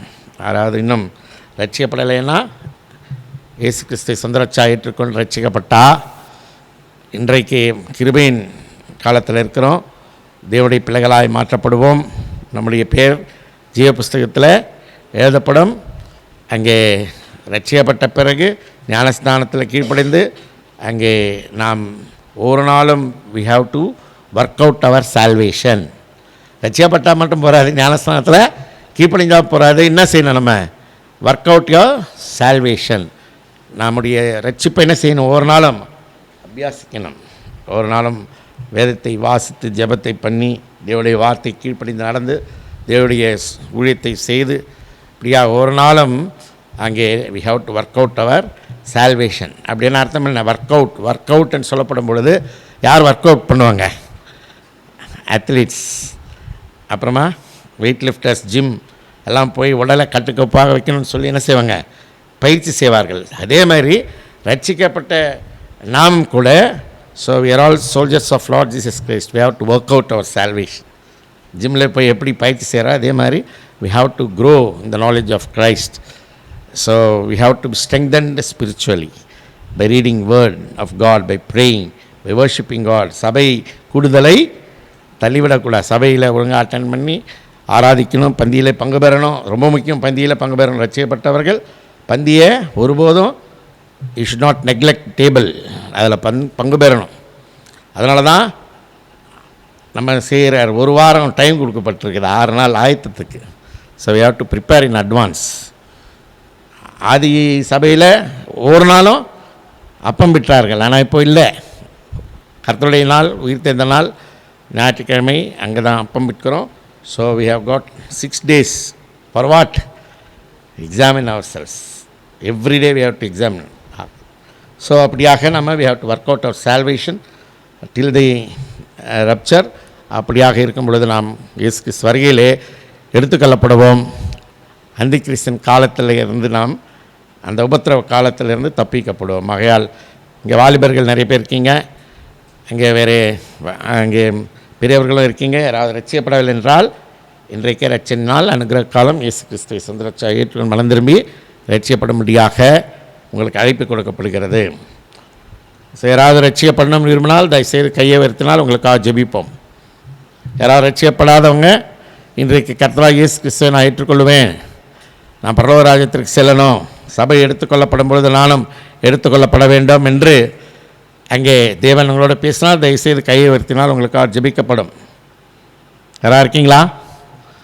வாலிபர்கள், பெரியவர்கள், இது மட்டும் ரட்சிப்பின் அனுபவம் இல்லாதவர்கள், இது மட்டும் பாவத்தை அறிக்கை செய்யலை, இயேசு கிறிஸ்து ரத்தத்தினால் கழுவப்படலை, அந்த அனுபவமே இல்லை, ஏதோ சபைக்கு வரோம், பாட்டல் பாடுறோம், வேலைகளை செய்கிறோம், ஆனால் ரட்சிப்பின் அனுபவம் இல்லை.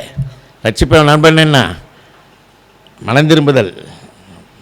பாவி என்று உணர்த்தப்பட்டு அந்த இயேசு கிறிஸ்து தான் பாவி பரிகாரி, அவன் பாவத்திற்காக சிலுவையிலே மரித்தார், அடக்கம் பண்ண முன்னாள் நாள் உயிரோடு இருந்தார். இயேசு கிறிஸ்து ரத்தம் சகல பாவங்கள் இன்னைக்கு சித்தீகரிக்கும். அதனால் இயேசு கிறிஸ்துவனிடத்தில் சென்று பாவத்தை அறிக்கை செய்த ரத்தத்தினால் கழுவப்பட்டு பிறகு ரட்சிக்கப்பட முடியும். அப்படிப்பட்ட அனுபவம் இல்லாதவங்க தயவுசெய்து கைகளை உயர்த்தி காட்டணும், நமக்கு ஜெபிக்கப்படும். இப்பொழுது சவர் நிலவேந்தன் அவர்கள் வந்து ஜெபிப்பார். சவர் நிலவேந்தன்.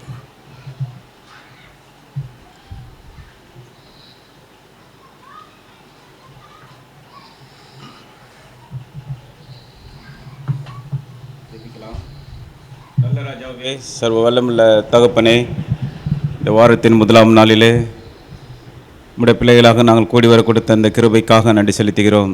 தேவரீர், எங்களுக்கு முன்பாக நீ திறந்த வாசலை வைத்திருக்கிறீர். கர்த்தாவே, இதை ஆதாயப்படுத்தி கொண்டவளாக தகப்பனே உம்மை துதிக்கவும் உம்மை ஆராதிக்கவும் தகப்பனே உம்முடைய மேஜையிலே பங்கு பெறவும் கொடுத்த கிருபைகளுக்காக நன்றி செலுத்துகிறோம்.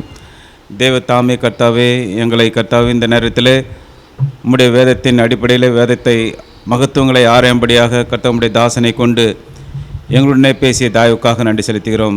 ஆண்டவரே, கடந்த வருஷங்கள் முழுவதும் கர்த்தாவே ஆண்டவரே உம்முடைய மகத்துவங்களை, உம்முடைய ராஜ்யத்துக்குரிய காரியங்களையும் தகப்பனே உம்முடைய ஆண்டவரே வேதத்தின் மறைபொருள்களையும் உம்முடைய தாசன் மூலமாக எங்களுக்கு விலக்கி காட்டி வருகிற தாயுக்காக நன்றி செலுத்துகிறோம். தேவரீர் கர்த்தாவே, இந்த நாட்கள் கர்த்தாவே சபை கூடி வருதலை விட்டு விடாதபடிக்கு தகப்பனே வேதத்தின் அடிப்படையில் கர்த்தாவே உம்முடைய தாசனை கொண்டு எங்களுக்கு ஆண்டவர் புத்தியையும் தெளிந்த ஞானத்தை கொடுத்த தாயுக்காக நன்றி செலுத்துகிறோம். தேவரீர், இந்த சத்திய வசங்களை யாவும் கர்த்தாவே உம்முடைய வருகையும் ஆண்டவர் வெளிப்படுத்துவதற்காகவும் தகப்பனே உம்முடைய ஆலயம் கட்டப்படும் காரியத்தையும், இரண்டாம் ஆலயம் கட்டப்படும் காரியத்தையும் எங்களுக்காக தெளிவுபடுத்தி வெளிப்படுத்தி வருகிறீர். அதற்காக நன்றி செலுத்துகிறோம். தேவரீர் ஆண்டவரே, தகப்பனே உம்மை உறுதியாகி பற்றி கொண்டவர்களை கர்த்தாவே நீர் கர்த்தாவே பராமரித்து பாதுகாத்து விசுவாசத்தில் வழி போகாதபடிக்கும் தகப்பனே உபத்திர காலத்திலே கர்த்தாவே ஆண்டவரே அவர்களை கர்த்தாவே நீர் எடுத்துக்கொள்வதற்கும் ஆயத்தமுள்ளவராய் காணப்படுவதற்காக நன்றி செலுத்துகிறோம். தேவரின் மறுபடியும் கர்த்தாவே இந்த உலகத்திலே நீர் வரப்போகிறீர் தகப்பனே. ஆண்டவரே, அந்த நாளிலே கர்த்தாவே ஆண்டவரே நீர் எங்களை ஒரு ஆலயமாக ஆண்டவரை கூட்டி சேர்த்து ஆண்டவரே எங்களை எடுத்துக்கொள்ளப் போகிற தாயுக்காக நன்றி செலுத்துகிறோம். தேவர் தாமே கர்த்தாவே ஆண்டவரே உம்முடைய வருகையில் கர்த்தாவே உம்முடைய கர்த்தாவே நாங்கள் விழிப்புள்ளாகவும் தெளிந்த புத்தியுள்ளாக இருக்க உதவி செய்யலுமாக ஜெபிக்கிறோம். எங்களை பாதுகாத்துக்கொள்ளும், வழிநடத்திலும் உம்முடைய கர்த்தாவே ரட்சிப்பின் சந்தோஷத்துக்குள்ளே திருப்பி அனுப்பிடலும். தகப்பனே, செய்து கொடுத்த தாசனையும் அவருடைய குடும்பத்தையும் அவருடைய கையின் பிரயாசத்தையும் ஆசீர்வதித்துள்ளோம். தேவரீர் வந்த விசுவாசிகளையும் கர்த்தருடைய கருத்தில் ஒப்புக் கொடுக்கிறோம். தேவதாமை பொறுப்பேற்று வழிநடத்த வேண்டுமா ஜெபிக்கிறோம். இந்த புதிய ஸ்தலத்தில் கூட கர்த்தாவே நீர் கர்த்தாவே எங்களுக்கு வைத்த தயவுக்காக நன்றி செலுத்துகிறோம். தகப்பனே, தேவதாமை இனி வரும் நாட்கள் கூட ஆண்டவரை இன்னும் கர்த்தாவே ஆழமான சத்தியங்களையும் மறைப்பொருளையும் நாங்கள் அறிந்து கொள்ள கிருபை தந்தல்ல வேண்டும் என்று எங்கள் மீட்பெரும் இரட்சகருமாகிய இயேசு கிறிஸ்து மூலமாய் வேண்டிக் கொள்கிறோம் பிதாவே. ஆமென். ஆமென். ஆகையால் அங்கே ஆசீர்வாதத்திற்கு பிறகு எல்லாருக்கும் சிற்றுண்டு இருக்கிறது, அதில் பங்கு பெற்று செல்லும்படியாக கேட்டுக்கொள்கிறோம். இன்னும் இதே மாதிரி அநேகர் வரணும். ஒரு ஞாயிற்றுக்கிழமை மாலை 6:30 மணிக்கு பைபிள் ஸ்டடி இங்கே தான் நடக்கும். இன்னும் அநேகரை கூட்டி வந்தாலும் கூட மேலே கூட நாங்கள் அரேஞ்ச் பண்ணுறதுக்கு ரெடியாக இருக்கோம். அங்கே ஒரு டிவி வைத்து அங்கே கூட சௌகரியமாக உட்கார்ந்து அங்கே வேதாராய்ச்சியை கேட்கும்படியாக வசதி செய்யறதுக்கும் அங்கே ஆயத்தமாக இருக்காங்க நம்ம வாலிபர்கள்.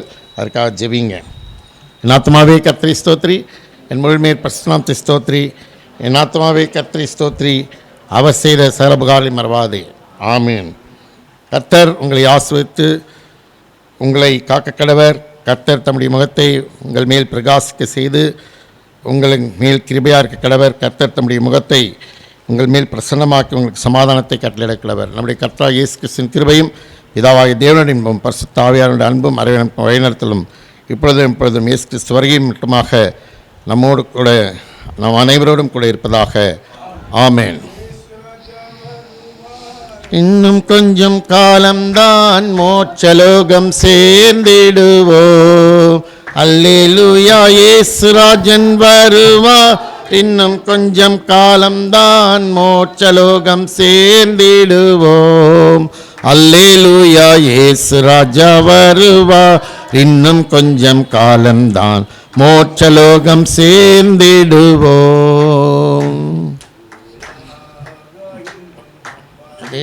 நம்பாதே.